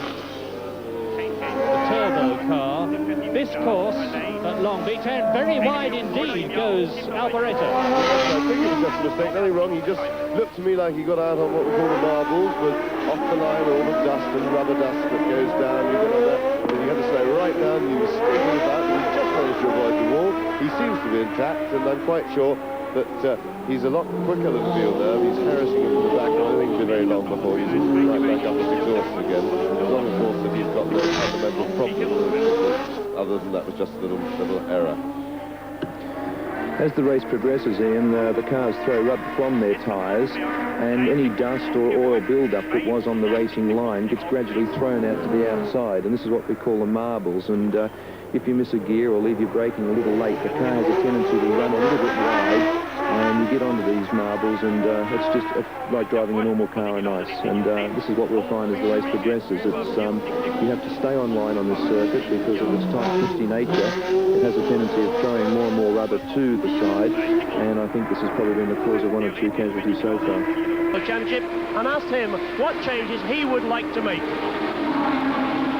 I'd like to see 3 things. I'd like to see the reintroduction of suspension movement as such, a reduction in the downforce that the cars produce, and a limitation on the engine power, I think. What about fuel consumption, Gordon? Because the whole world is worried about economy. I think that's nonsense. I think when it comes to entertainment, we use so little fuel. That would be a purely political move. All right, well, out in front of it, there's a shot of our leader, Niki Lauda, who has lapped every one but 5th place at this point. And Niki Lauda is definitely back into the competition. As far as being retired for 2 years, coming back, Lauda said that he found the cars. And Niki Lauda now is far from slowing down, going quicker than ever. He's obviously decided that the pace he's going is one at which he is perfectly happy. And with that lap of 1 minute, just over 1 minute 30 seconds, he is 4 seconds slower than the fastest lap in practice put up by Andrea De Cesaris, and about 3 seconds slower than his own fastest lap in practice, which was the 2nd fastest lap of all in the 2 practice sessions. And Andrea De Cesaris only punted Niki Lauda off the pole position in the very last lap of the afternoon yesterday. Lauda then race leader, lap 42, 50 seconds ahead of Rosberg, and I would expect even Keke Rosberg, as Lauda comes down to the end of Shoreline Drive and through into the new complex of bends, I would expect even Keke Rosberg and his tremendous fighting spirit to be happy, perhaps on signals from Frank Williams, who will be setting immovably on the pit wall as ever, giving him signals to settle for second place. Because, as I said earlier on, Keke Rosberg, who now has 8 World Championship points, if he finishes second, will get 6 more. 8 and 6 makes 14. Alain Prost, who is leading the World Championship at the present moment, but is out of this race, has 13 points. So once again, we would have, if Rosberg finished second, the familiar situation of one of the Tag Williams cars leading the World Championship. Alan Jones brilliantly won the World Championship in 1980. Then for most of 1981, his teammate Carlos Reutemann led the World Championship until that catastrophic race at Caesars Palace, Las Vegas, when Alan Jones went out in the most superb blaze of glory by fighting one of the best races I've ever seen to win, and Carlos Reutemann collapsed, didn't even finish in the points, as a result of which a collapsing Nelson Piquet just finished in 5th position and won the World Championship. Well, here is Lauda, ex-world champion himself twice, in 1975 and 1977, separated in 1976 by James Hunt, who is alongside me now, world champion. And Lauda now closing up on tail-enders. He's about to catch and lap Nigel Mansell, the British driver, number 12, who is in 10th position. There's world champion. Rollins to the back, ready to a penny. Alan, of course, should have won it last year.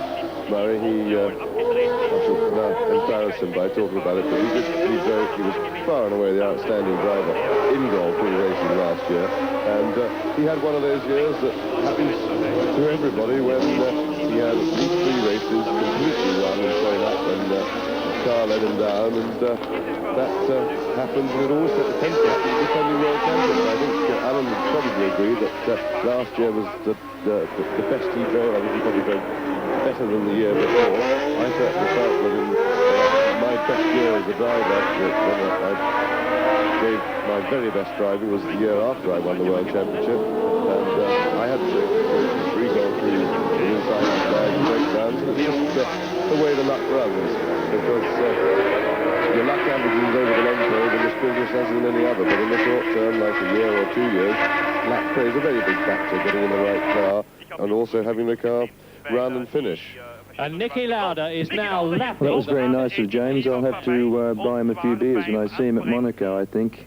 But he's quite correct in what he's saying. It's a hell of a lot of luck involved in this business, and you can be right on form and driving very well, have everything going for you, and then find that a 75-cent piece or something puts you out of the lead of a Grand Prix. But that's one of the wonderful facets of this particular sport. The cars are man-made, and there's men driving them, so anything can happen. My morale's down, but my body's good. Thank you, Brian. Well, big problems on the circuit for all the cars, then. Well, we can watch them as they go around, and the drivers are taking that shock load. You can also see that Niki Lauda has now gotten around Eddie Cheever, and that means that Lauda has lapped everyone now but the 4th place car, and he's trying to do that in a rapid hurry. He's got to get by a couple more before he catches up to Michele Alboreto. Watch him right here as they bounce on that front straightaway, and that's John Watson behind him. Now, Watson is still in 8th position, but Watson is definitely catching up, because in number 11 is in 7th place, and that is De Angelis. Yes, that's right. Watson, after his pit stop, he lost, he came out over a lap behind, but he's now on his fresh tyres. He should be in better shape than De Angelis, who's got tired tyres, but Watson must have made a bit of a slip then. He's dropped back a little bit, but he seems to be sliding about a lot. Maybe he's got more tyre troubles. The tearing up of the surface that Barry's found out. We're watching right now number 7, John Watson, the man who came in and had that 12.3-second tire change to get back into the action. Watson right now is listed on our leaderboard. In fact, he is not listed. He's several laps down. But we have him unofficially now in about 8th place. We'll watch and see. Yes, there he is, 8th place. And the John Player Special of number 11, Elio De Angelis, is in 7th place, and they are on the same lap. There is 7th place De Angelis in the Black Lotus. That's a new Lotus. It's only doing its second race. It's a brand new Lotus from Cullen Chatton with a carbon fiber chassis. One of the interesting things that Cullen has come up with is an adjustable wheelbase feature on that car. They've tried it during practice. They can adjust the front suspension in any one of 3 different positions and 2 positions for the rear, extending the suspension from 108 inches wheelbase to 110. Rosberg there, a good shot of him cleaning off his face shield. He is now 44 seconds behind Lauda, running in the second place spot. And we see Eddie Cheever into the pit area, and they are attacking Cheever's car. It looks like a tire change for him. Here come the tires off the Talbot car. And Eddie Cheever, the only USA driver still left in this, sits patiently in the car, keeps the motor cleaned out and running. That's a beautiful 12-cylinder Matra motor, by the way. That's been a veteran in Formula One for over a decade, a winner at Le Mans. Well, they're ready to drop him back down. Watch how quickly he gets away from this, as Cheever, who is sitting 5th, would like to, as we are on the leaders are working the 46th lap, he'd like to be on fresh rubber. The drivers are saying that this racetrack in some areas is coming apart. You'll want to be on the best tire you can for the second part of it. Yes, but it's not worth making a pit stop for. All right, let's go down again to Barry Gill. Well, interesting that according to my watch, that pit stop took 25 seconds, which is more than twice as long as a John Watson one. Those could be very valuable seconds indeed at the end of this race. Barry, let's not forget the McLaren crew's many years of experience in Indianapolis, where, of course, pit stops are vital. You're nothing if not a patriot. All right, we're going to be giving you the listings. Let's recap on what has happened in the last few minutes, because Eddie Cheever, having been caught and lapped by the race leader, Niki Lauda, when he was in 5th position, has gone into the pits for tyres in his Talbot Matra car. And so now, on lap 48, in this 75.5 lap race, as we look at Keke Rosberg motoring smoothly along in 2nd place in the Tag Williams car. Niki Lauda is a good 40 to 50 seconds ahead still in the lead in the Marlboro car, and this would be the 2nd win for the Marlboro car in its short career, because the British Grand Prix was won by John Watson last year.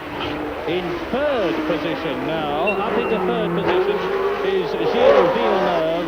In 4th position, Michele Alboreto. And then in 5th position, now that Eddie Cheever is out, it is Riccardo Patrese. And in 6th position, it is Elio De Angelis. And Cheever, of course, with new tyres on, will, like John Watson, be able to go a lot quicker than he was going before he went into the pits, but he will have lost the best part, if not the whole of a lap. Keke Rosberg coming out into Shoreline Drive, out of the new section of the course.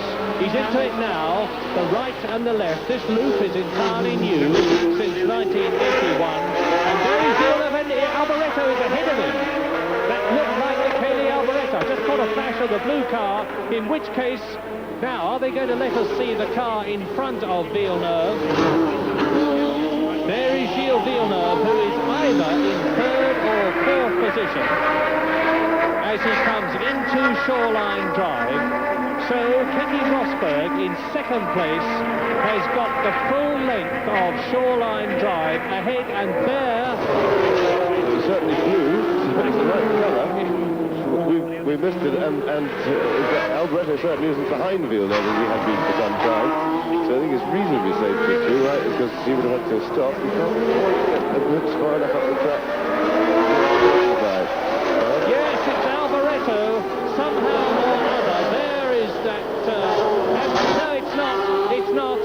It's Cheever back in the race. So Alboreto is still behind. There is Cheever, and there in 3rd place is Villeneuve. Yes, but that means that Alboreto's disappeared somewhere. So we've lost track of exactly where he's got to, because he was climbing all over the back of Villeneuve's car.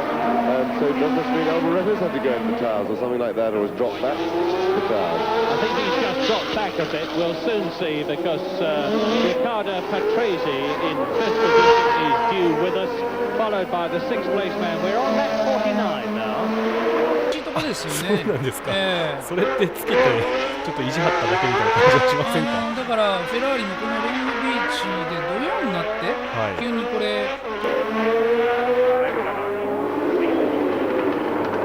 race leader, Niki Lauda, down Linden Avenue, having taken turn 8, and he goes now into the right-hander, which leads into Indy, the very long left-hander, which in turn leads up to Le Gazoumet, the tight right-handed hairpin, from which, if you're in the right position, you can easily see the Queen Mary. Now he leads into what was the very, very long sweeping Shoreline Drive section, but into which this new loop has been inserted.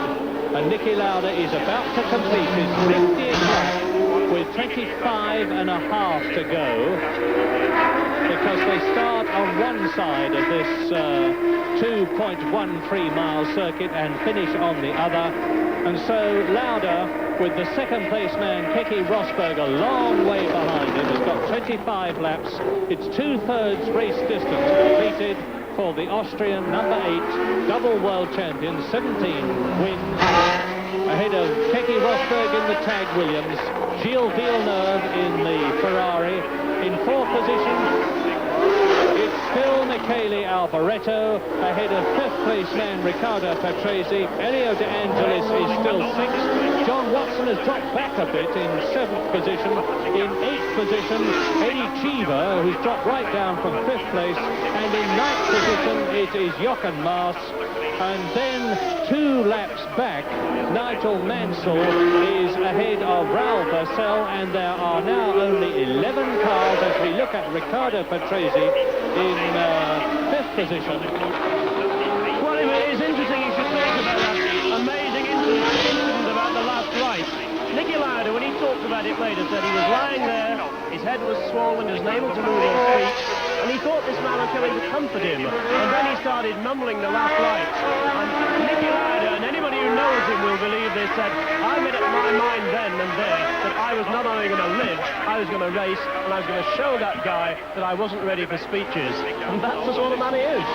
Niki Lauda is unique, for sure. I don't know how I would react. I had it happen once, but we won't go into that. Had nothing to do with racing. Lauda out in front of it, superb at the moment. We're watching Riccardo Patrese, the only other Brabham car left. He is running 5th at the moment and is down a lap to the famous Niki Lauda. There is the number 12 car, and that would be the other, that would be Nigel Mansell. He's currently in 10th place. And that is Lotus. Ken Tyrrell had pointed out to Barry that there are 3 two-car teams still left out there, one of them being the Lotus. Well, they may not have been quite as quick, but the Goodyear runners certainly seem to be surviving more healthily on their tyres at the moment. And, of course, we still have a very long way to go. We've got 25 laps of the race to go, and a lot can happen. And as I say, the Goodyear guys do seem to be holding up and not falling out of those guys with tyre problems. So it'll be interesting to see just what happens over this. Comparatively long distance still left.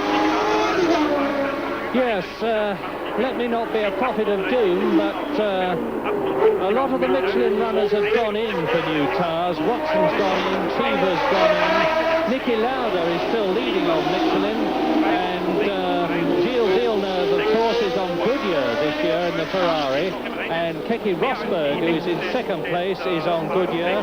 So is Michele Alboreto, who is 4th. So is Patrese, who is 5th, and so is Elio De Angelis, who is 6th. So the Michelin runners are Niki Lauda, who is leading, and John Watson, who is in 7th place. But of course, John Watson has been into the pits to have a new set of rubber put on his car. That's Elio De Angelis, number 11, who is in 6th position.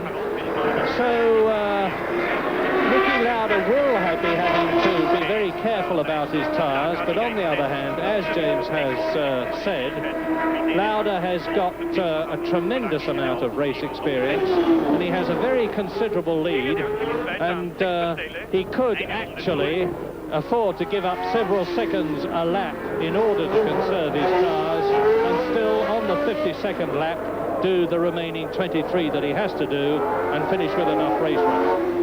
Some of it's coming a bit loose from one of De Angelis' skirts down on the other side of the car, and some sort of green strip dangling off. There it is, yes. I don't think that it would be anything terminal, but of course if the skirt's breaking up, he will potentially lose a lot of downforce, and that could seriously affect the amount of grip that he's got in his car. Now, you probably noticed from that caption that Keke Rosberg has reduced the lead that Lauda has, but it is still massive. It was at one time 53 seconds, it's now 46 seconds. James, when you're in as commanding as lead as Niki Lauda has got, what are you consciously doing to preserve tyres? Just keeping it very smoothly, trying not to slide the car, which is not too difficult these days. These cars have got so much grip, they don't slide very easily, and just try not to spin the wheels as you put the power on coming out of the tighter corners, just rather as well as doing the same car on the road. You want to make cars last longer, you keep it smoother and don't slide the thing about. And that's what Lauda will be trying to be doing. But of course, we're feeling fairly insecure there in his lead, because he will not by now be aware of the fact, I would think he's pretty bright lad, he knows what's going on. He'll be aware of the fact that a lot of other Michelin runners have gone in to the pits to change tyres. He will also probably have worked out that the pack behind him are all Goodyear shod, and therefore they seem to be putting on the durability stakes. Early start on the speed thing. So he'll be, and the thing is, the problem is, Timo, you said to slow down by a second a lap or so. He's got 46 seconds. He's only got 20 laps plus, which means that he slowed down by 1 second a lap. He's gone by 20 seconds. Problem is, you don't want to slow down by too much. At the end of the race, you want as much lead as you can. So what he'll be doing is trying to strike a compromise. He'll be driving as quickly as you can without sliding the car, basically, and without putting too much strain on himself also. Well, we're looking just to give everybody a fair crack of the whip at the enormously popular Hermann the German Jochen Mass in his March car, and he's driving on Pirelli tyres, a third makeup tyre in this race, and down to go through and lap him again comes the race leader. There is Lauda, and he has lapped Slim Borgud. That blue car is Slim Borgud, the Swedish driver, who has must have been into the pits and come out again. He's well down on our lap charts anyway, and it's quite a tragedy for Ken Tyrrell that he doesn't seem to be able to command any sponsorship these days, because neither Alboretto's car nor Borgud's car number 4 have got any real sponsorship money behind them. So there is Jochen Mass in 9th position in the Rothmans March, about to be lapped, and he indicates to Niki Lauda that Lauda should go through on Mass's left, which Lauda does. Jochen Mass was out of racing this year after the South African Grand Prix. The March team were very short of funds, and Jochen, who lives in and loves South Africa, has the advantage of living next door to the head man of the Rothmans concern, and Jochen is reputed to pop round next door and come back with $4 million, as a result of which he is very much back in the driving seat of the March and leading their team, with Raul Barcel, the Brazilian, in the second seat. Niki Lauda leads lap 55, 75 and a half lap race, and I have said before, it looks as though it's all over Lauda shouting, but 20 laps is still a long, long way to go. It is, after all, over 40 miles, about 42 miles, and with the punishment that the rubber must have been taking, even with Lauda's smooth driving style, it must remain suspect whether he can complete the race. But if anybody can, Niki Lauda will. Have a look for the telltale dark bands on the tyres, which can signify trouble, and they aren't. Yeah, the Michelin don't mark up so the question really is the rubber rolling. People really as well. I think it's a problem to go the distance. What happens before you wear right through the tyre, when they get past a certain point, they just lose so much grip that the performance drops really markedly too much. And what trying to do is preserve tires within a reasonable level of performance. Well, it's down to 36 seconds now, the lead that Lauda has over Rosberg. Yes, that's pretty typical of Lauda's style. He was never frightened to let his lead be chipped away at it, and that doesn't, to me, yet signify that he's in any difficulty with his tires. I mean, he'll have it all plotted out. That 20 laps to go, 36 seconds. That gives him nearly 2 seconds a lap to play with, to come back towards Rosberg with. He'll probably, it's quite like Nicky to be coming back deliberately at a second a lap. And particularly, he'd be very happy with a second a lap if he wasn't sliding the car around at all. And I think that's the sort of pace, just over a second a lap, that recently he's been losing ground at. But as I say, if he's not having to slide the car and he feels that his tyres are functioning all right, he's not going to be unhappy with that. And Lauda is now catching, as we look at Rosberg in second place. Lauda, the leader, is catching Michele Alboreto, who is in fourth position. And Lauda is very soon going to have lapped everybody up to Gilles Villeneuve, who is in third position, behind number 6, Keke Rosberg, who is closing up on Jochen Maas. There is Maas on the right, car number 18 is Purcell. So there goes Rosberg past him. There is John Watson, who is in 7th position, and on lap 57, Nicky Lauda leads Keke Rosberg, number 6, the second place man. There he is in the Tag Williams car. Third is still Gilles Villeneuve in the Ferrari that we have not seen for a while, and who has yet to score a World Championship point in this 1982 season. Fourth is still Michele Alboreto in the Tyrrell. Fifth is Riccardo Patrese ahead of 6th place man, and last man in the World Championship points, Elio De Angelis in the JPS. 7th and dropping back is John Watson in the Marlboro. 8th is Eddie Cheever, who has been in for tyres, and in 9th position it is Nigel Mansell in the second of the JPS 91 cars. Then there is Jochen Maas. Raul Purcell is behind, a lap behind, and he is the last competitor actually to be running on the course, of which there are now 11 out of the 26 who started. There the caption, 20 laps to the end, and Lauda is 36 seconds ahead of Rosberg, who is, well, a good half minute, 40 seconds ahead of Villeneuve. So the interest in the race now has to be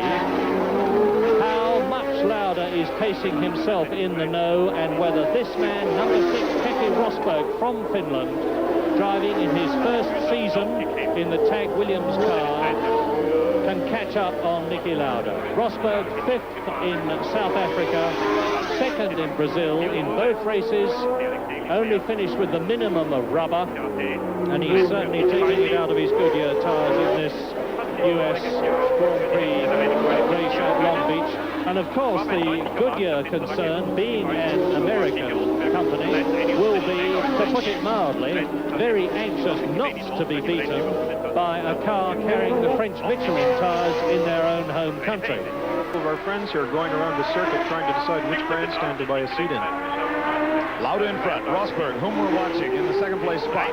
Third place is Villeneuve, Alboreto is fourth, Riccardo Patrese is in the 5th place spot. See the bumps, watch his helmet. Aerodynamically, there's some strange rules as far as that goes, is there not? As far as the slipperiness of these cars. Well, most of the rules in Formula One are a little strange, and they get stranger by the year. They keep piling rules fix upon rules fix. I myself wish that they'd just get rid of all the ground effects entirely, but I don't know quite how to write the rule to do that. There's a wonderful little game that goes on, although it's deadly serious, between the people in Paris who write the rules for these cars and all the designers who really are some of the most brilliant human beings you will ever meet. They go out and test all the time, they try new ideas, and of course they're spurred on by this incredible competition in Formula One, and they always come up with something that will beat the intent of the rule. Well, we're watching Nicky Lauda, who has now lapped everything but 3rd place, and he is probably He could reel third place in within the next couple of laps if he continues on. He's a minute 13 ahead of Villeneuve. 17 laps left to go as we're counting down on that 75-lap run. The air, by the way, here in Long Beach gets filled with helicopters and airplanes of all kinds, to the point where the FAA actually sets up a headquarters here. Yes, it's on the roof of the arena. The FAA has an actual control tower up there. It takes the form of about 4 guys sitting at a desk with radios and microphones. They've established a control zone here, which is about 3,000 feet deep and nominally about 5 miles in radius. And theoretically, any aircraft that comes in this way has to be under their control. And there is a new aircraft that has moved into public view in the city of Long Beach, and that would be the Spruce Goose. The wonderful Hughes, right, the wonderful Hughes flying boat, yes. And I had a chance to go aboard that one day a few months ago, and it was a marvelous experience. And that's here in Long Beach now, right next to the Queen Mary. It draws an awful lot of people down to Long Beach and is one of their main attractions. But once a year, the city of Long Beach goes all out for racing. And the mayor of the town had a great chance to meet her, Eunice Sato, lovely lady who gets all behind this racing 100%.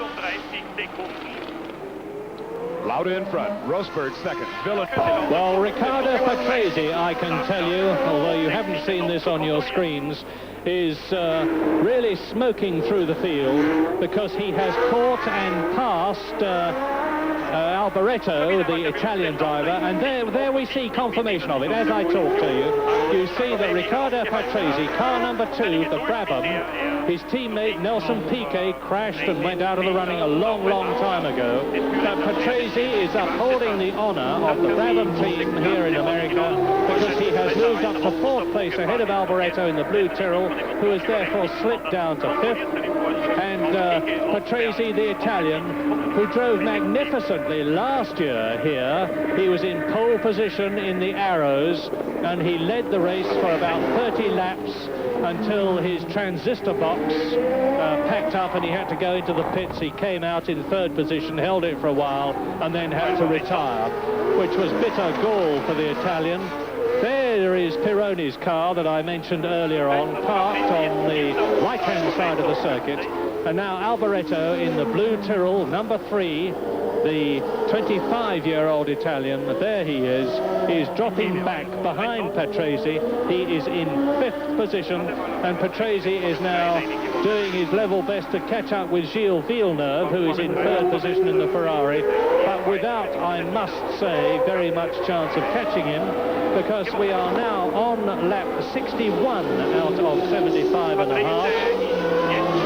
And it is still Lauda in the Marlboro with the Ford Cosworth engine. The greatest engine, without doubt, in the history of Grand Prix racing. And if it wins today by powering either Lauda's car or Keke Rosberg's car, it will have won the Ford Cosworth V8 engine designed by Keith Duckworth. An incredible 146 Grand Prix, which is far more than any other engine. And that is thanks to the fact that it has powered so brilliantly so many different makes and types of car. Patrese, there is De Angelis, and Watson now right with him. So John Watson, and he spins. Watson probably very tired. I think he got right up on the marbles then. He did quite well not to put it in the wall. I thought it's all slippery out there, but he was heading for the wall. So Watson back up again and he's going back and forth like a yo-yo. Here it is again. Going to see it again, yeah.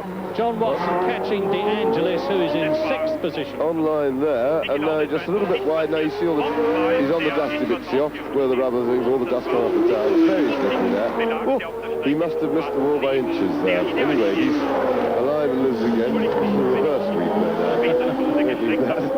And there is De Angelis, who has taken advantage of that half spin by John Watson to consolidate his 6th position. There is the Italian, who was rumoured to be going to the Alfa Romeo team after being thoroughly disenchanted with what was the Lotus team last year, and he's now actually catching Alboreto. So Alboreto is probably pretty tired. He has been passed and pushed out to 5th place by Patrese. There is Villeneuve. First time that we have seen him for a long time. We're on lap 62. Villeneuve all alone in 6th position behind the race leader Lauda, behind the second man Keke Rosberg, and Patrese is the man to watch, as for that matter is De Angelis. De Angelis in 6th position, pulling away from John Watson and catching up on Michele Alboreto, who has been displaced from 4th to 5th by Patrese. Villeneuve we're watching.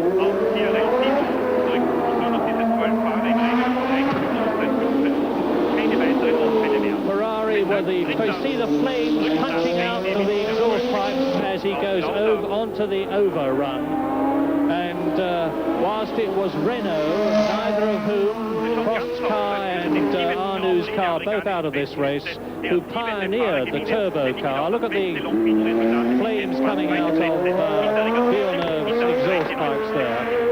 Renault pioneered the turbo cars, but last year Ferrari decided that that was the way to go and brought out their V6 car for a full season. This is the Ferrari 126C2 model with, like now, the Marlboro cars, a carbon fibre chassis designed by Englishmen with the unlikely name of Dr. Harvey Postlethwaite, which really is his name.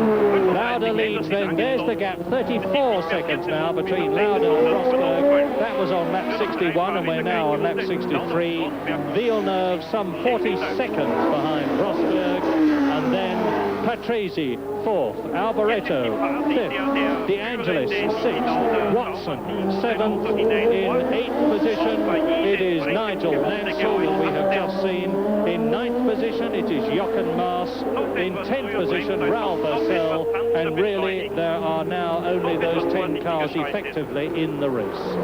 10 out of 26, Patrese, and that looks like Slim Borgus behind him, who has been lapped by the Italian. So both the Tyrrells are still in the running. That'll be good news for Ken Tyrrell. He's got no sponsorship money, but he will be getting quite a packet of money from the FOCA, Formula One Constructors Association prize fund, with 2 cars at the finish. But it's not, it's Alboreto. Alboreto has done a banzai charge and he's closed right up now with Riccardo Patrese in 4th position. And in front of Patrese is Niki Lauda. Yes, I think Lauda will just let them go and let them unlap themselves. They don't want to get tangled up in the battle. Well, this may seem a little dull if the winner is letting them through, but it's a mark of Niki Lauda's ice-cool tactical brain. He knows exactly where he is. He will be getting pit signals from Ron Dennis, his team manager, which will be telling him that he's still some 32 seconds ahead of Keke Rosberg as he comes up to finish his 64th out of 75.5 laps.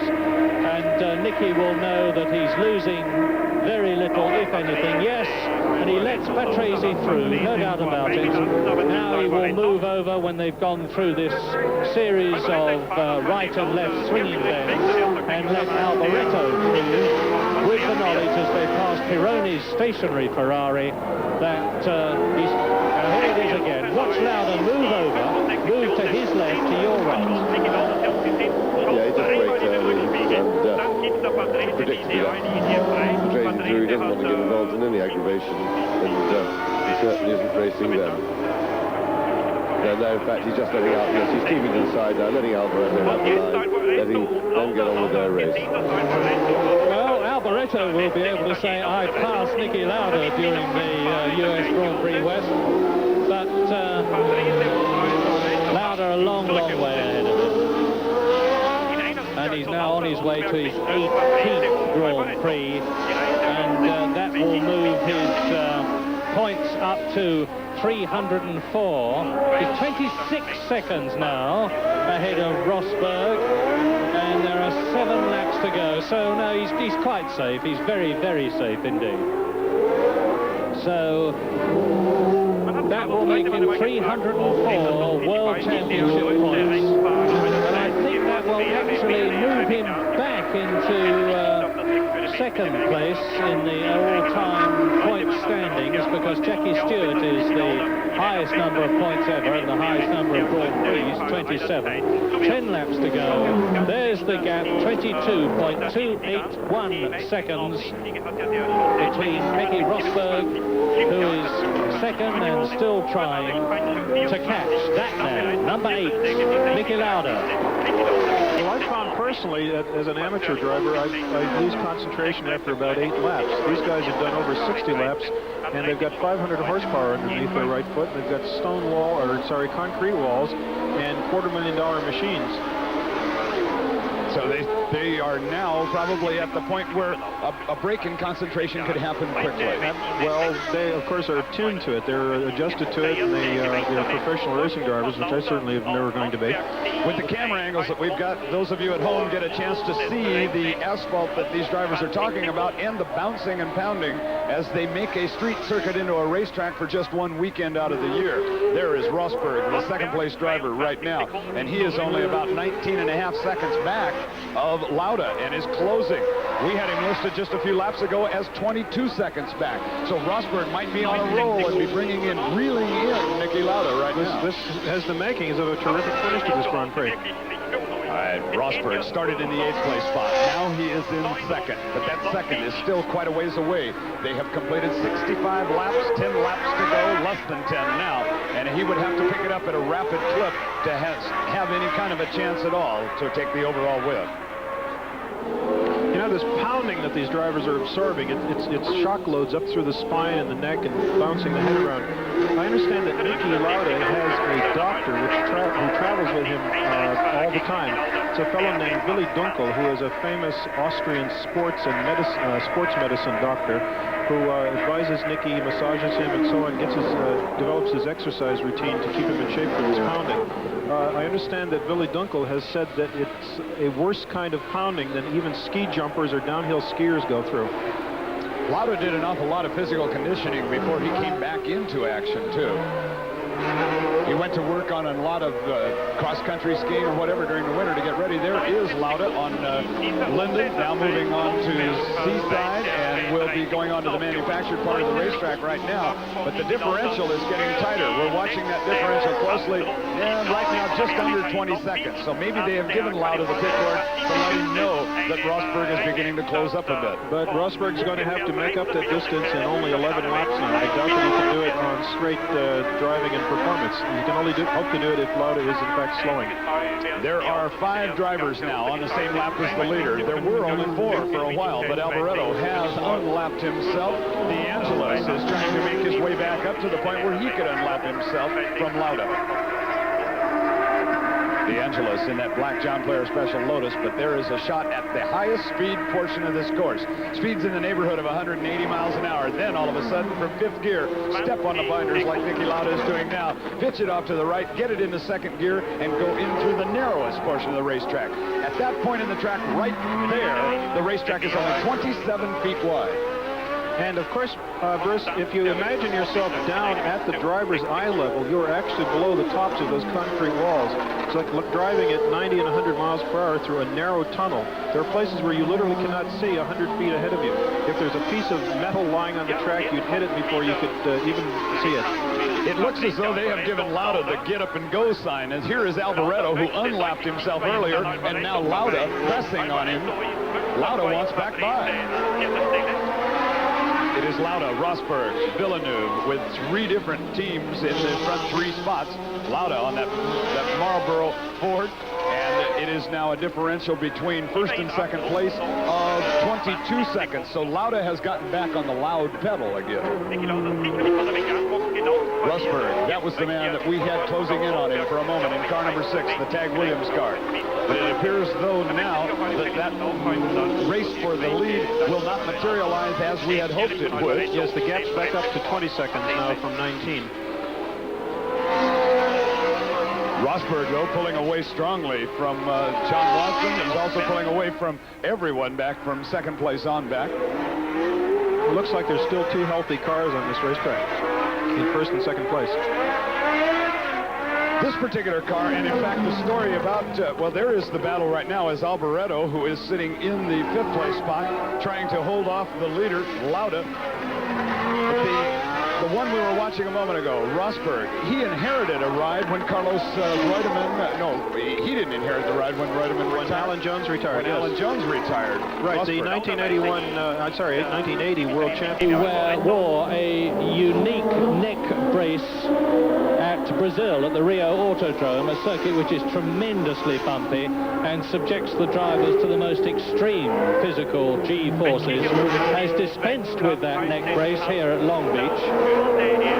Yes, the strain on the neck at Long Beach is nothing like problems that for all the drivers they were having in Brazil. Being a street circuit, the cars probably get the biggest G-forces in much faster corners than this, over 100 miles an hour, especially with a bit of banking.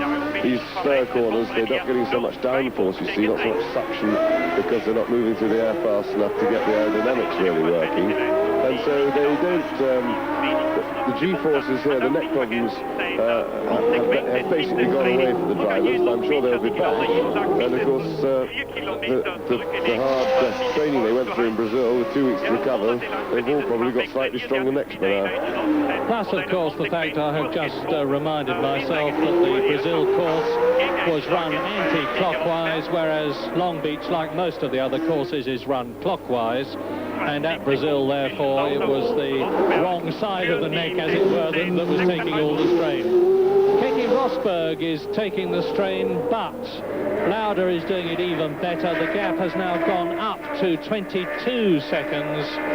So it really does look as though on lap 69, 75.5 lap race, it really does look as though Niki Lauda, world champion in 1975 and 1977 in Ferraris, has got the measure of Keke Rosberg.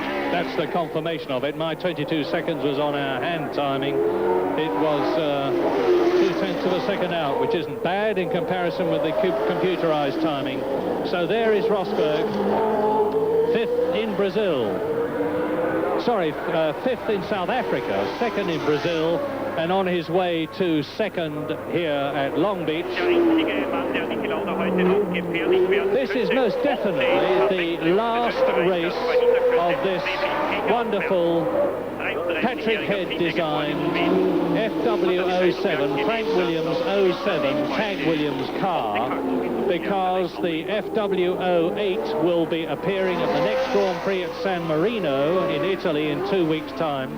Rosberg has already gone incredibly fast at Brands Hatch, and the Tag Williams team reserve driver, Formula 3, now Formula 2 man, Dr. Jonathan Palmer, has this week in the FW08, there is Niki Lauda still leading, well away of course. Jonathan Palmer did a lap at Silverstone this week in the FW08 at over 151 miles an hour, considerably faster than the all-time lap record. Yes, the great change that talking of Jonathan Palmer is that he's got himself signed up under contract for Formula 2 races, and there's now an available seat for him in the Williams team, which he definitely should be taking. His career is absolutely ready. It's a golden opportunity, and the poor guy must be being driven mad, but I hope that Frank Williams will be able to do some sort of a deal with his Ron Toronat, who has him under contract for Formula 2, and even if not, I think I would very much like to see Frank put Jonathan in the car for them, but for what races he can do, because he's a very promising driver, and the time is right, and their new car does sound, from all reports, to be absolutely fantastic and going very, very well in testing. As we watch Niki Lauda, the race leader, with just 5 laps to go, in case you are mystified of all this talk from James and myself about a spare seat in the Williams team, it's worth telling you, those of you who don't know, that the great Argentine driver Carlos Reutemann, who retired at the end of last season and was persuaded to come back, there is Keke Rosberg, decided after the Brazilian Grand Prix 2 weeks ago that he really had enough, phoned Frank Williams and said, Frank, I am definitely unfortunately retiring, as a result of which Frank Williams put in some frantic telephone calls and got Mario Andretti to drive for the first time in one of these FW07 cars here at Long Beach, and Andretti retired some time ago in this race, and it's questionable whether we will be seeing him in the Williams team again, because Andretti is very much committed to his American kart racing, C-A-R-T that is, not the little ones. And there goes Lauda. Well, the gap's come down again, 1.3 seconds, but that's really no indication at all, because Lauda is now on lap 72. It really does seem that this truly great driver, and no words of mine can really say just how good he is, because after retiring from racing, having recovered from that dreadful crash he had at the Nürburgring when he was out of racing for 6 weeks in a situation where any normal human being would have been finished altogether, and yet he came back in 1976 and then went on and won the World Championship in 1977. Then at the end of 1979 in Canada, he just got out of the Brabham and said, that's it, and practice, I finished, and went home.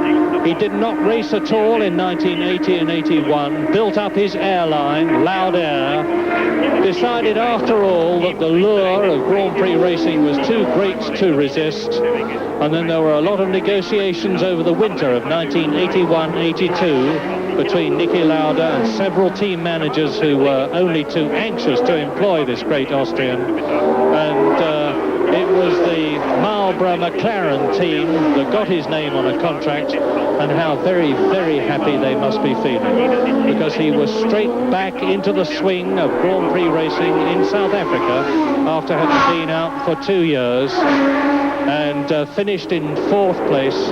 In Brazil, he got punted off the circuit by Carlos Reutemann, which may well have led to part of Reutemann's decision to retire.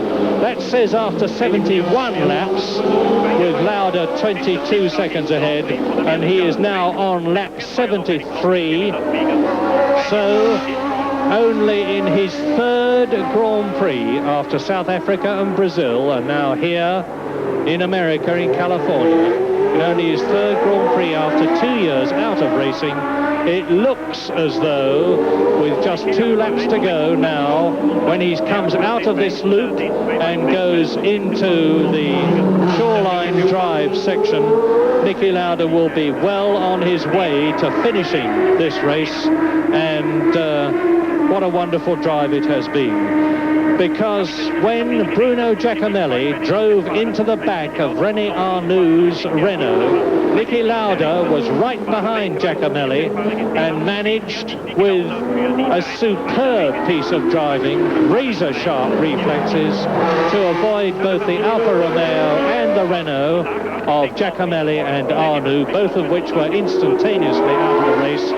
He moved immediately then from 4th place to 2nd place. Then he closed the gap between himself and Andrea De Cesaris, fought his way past, and has been very much in the lead ever since. And now he's driving round with Michele Alboreto, who he has already lapped. Alboreto in 5th position.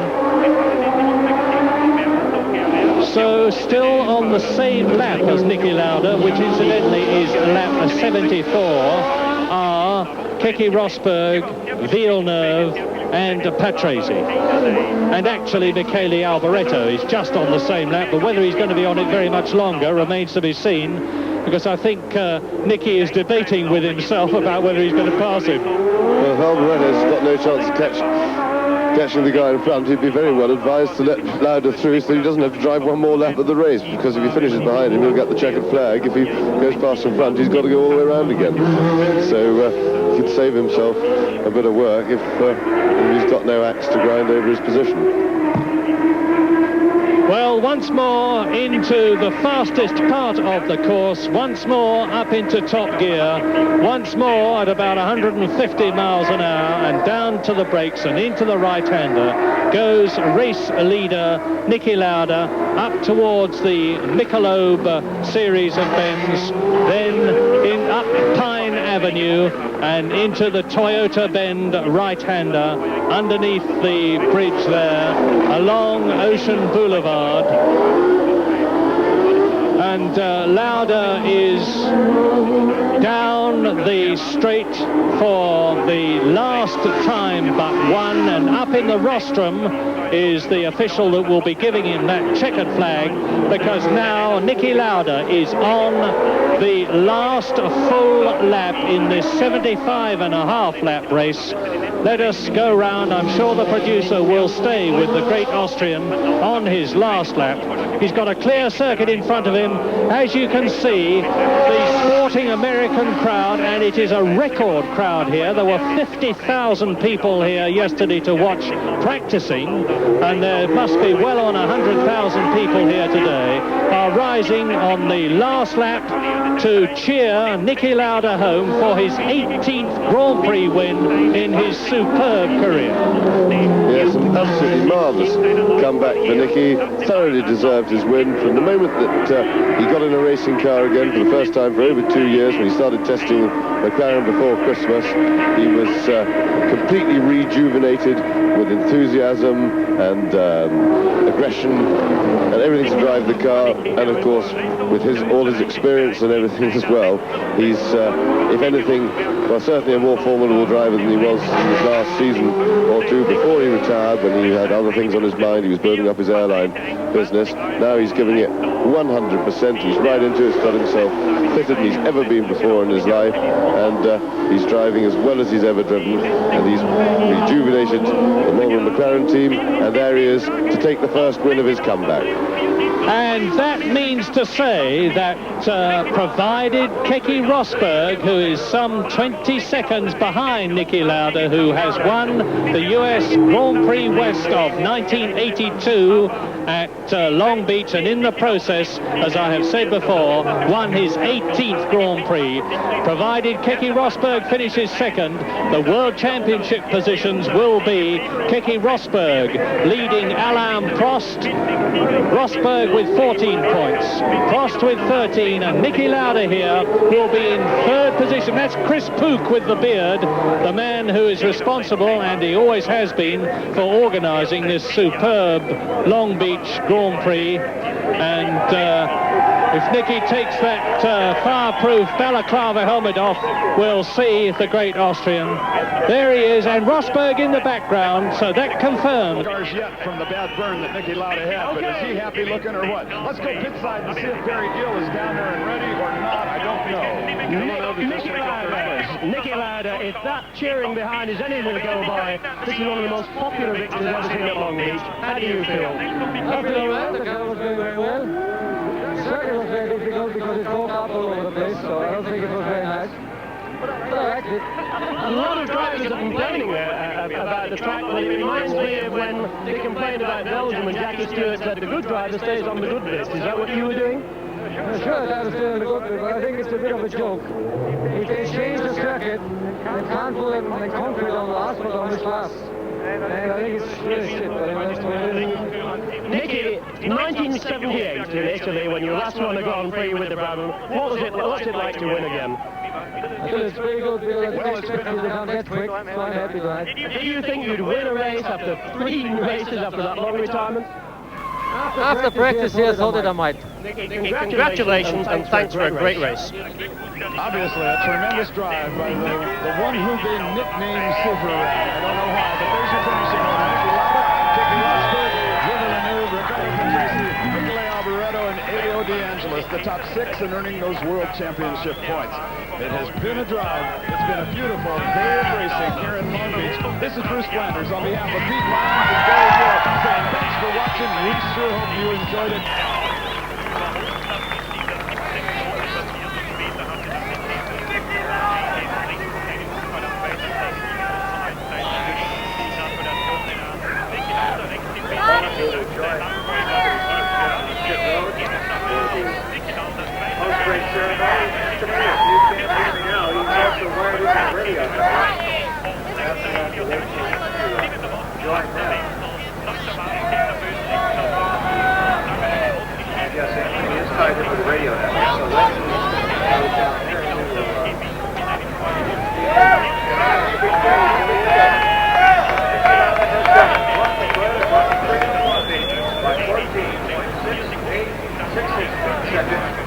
Gilles Villeneuve taking Rosberg. Gilles Villeneuve.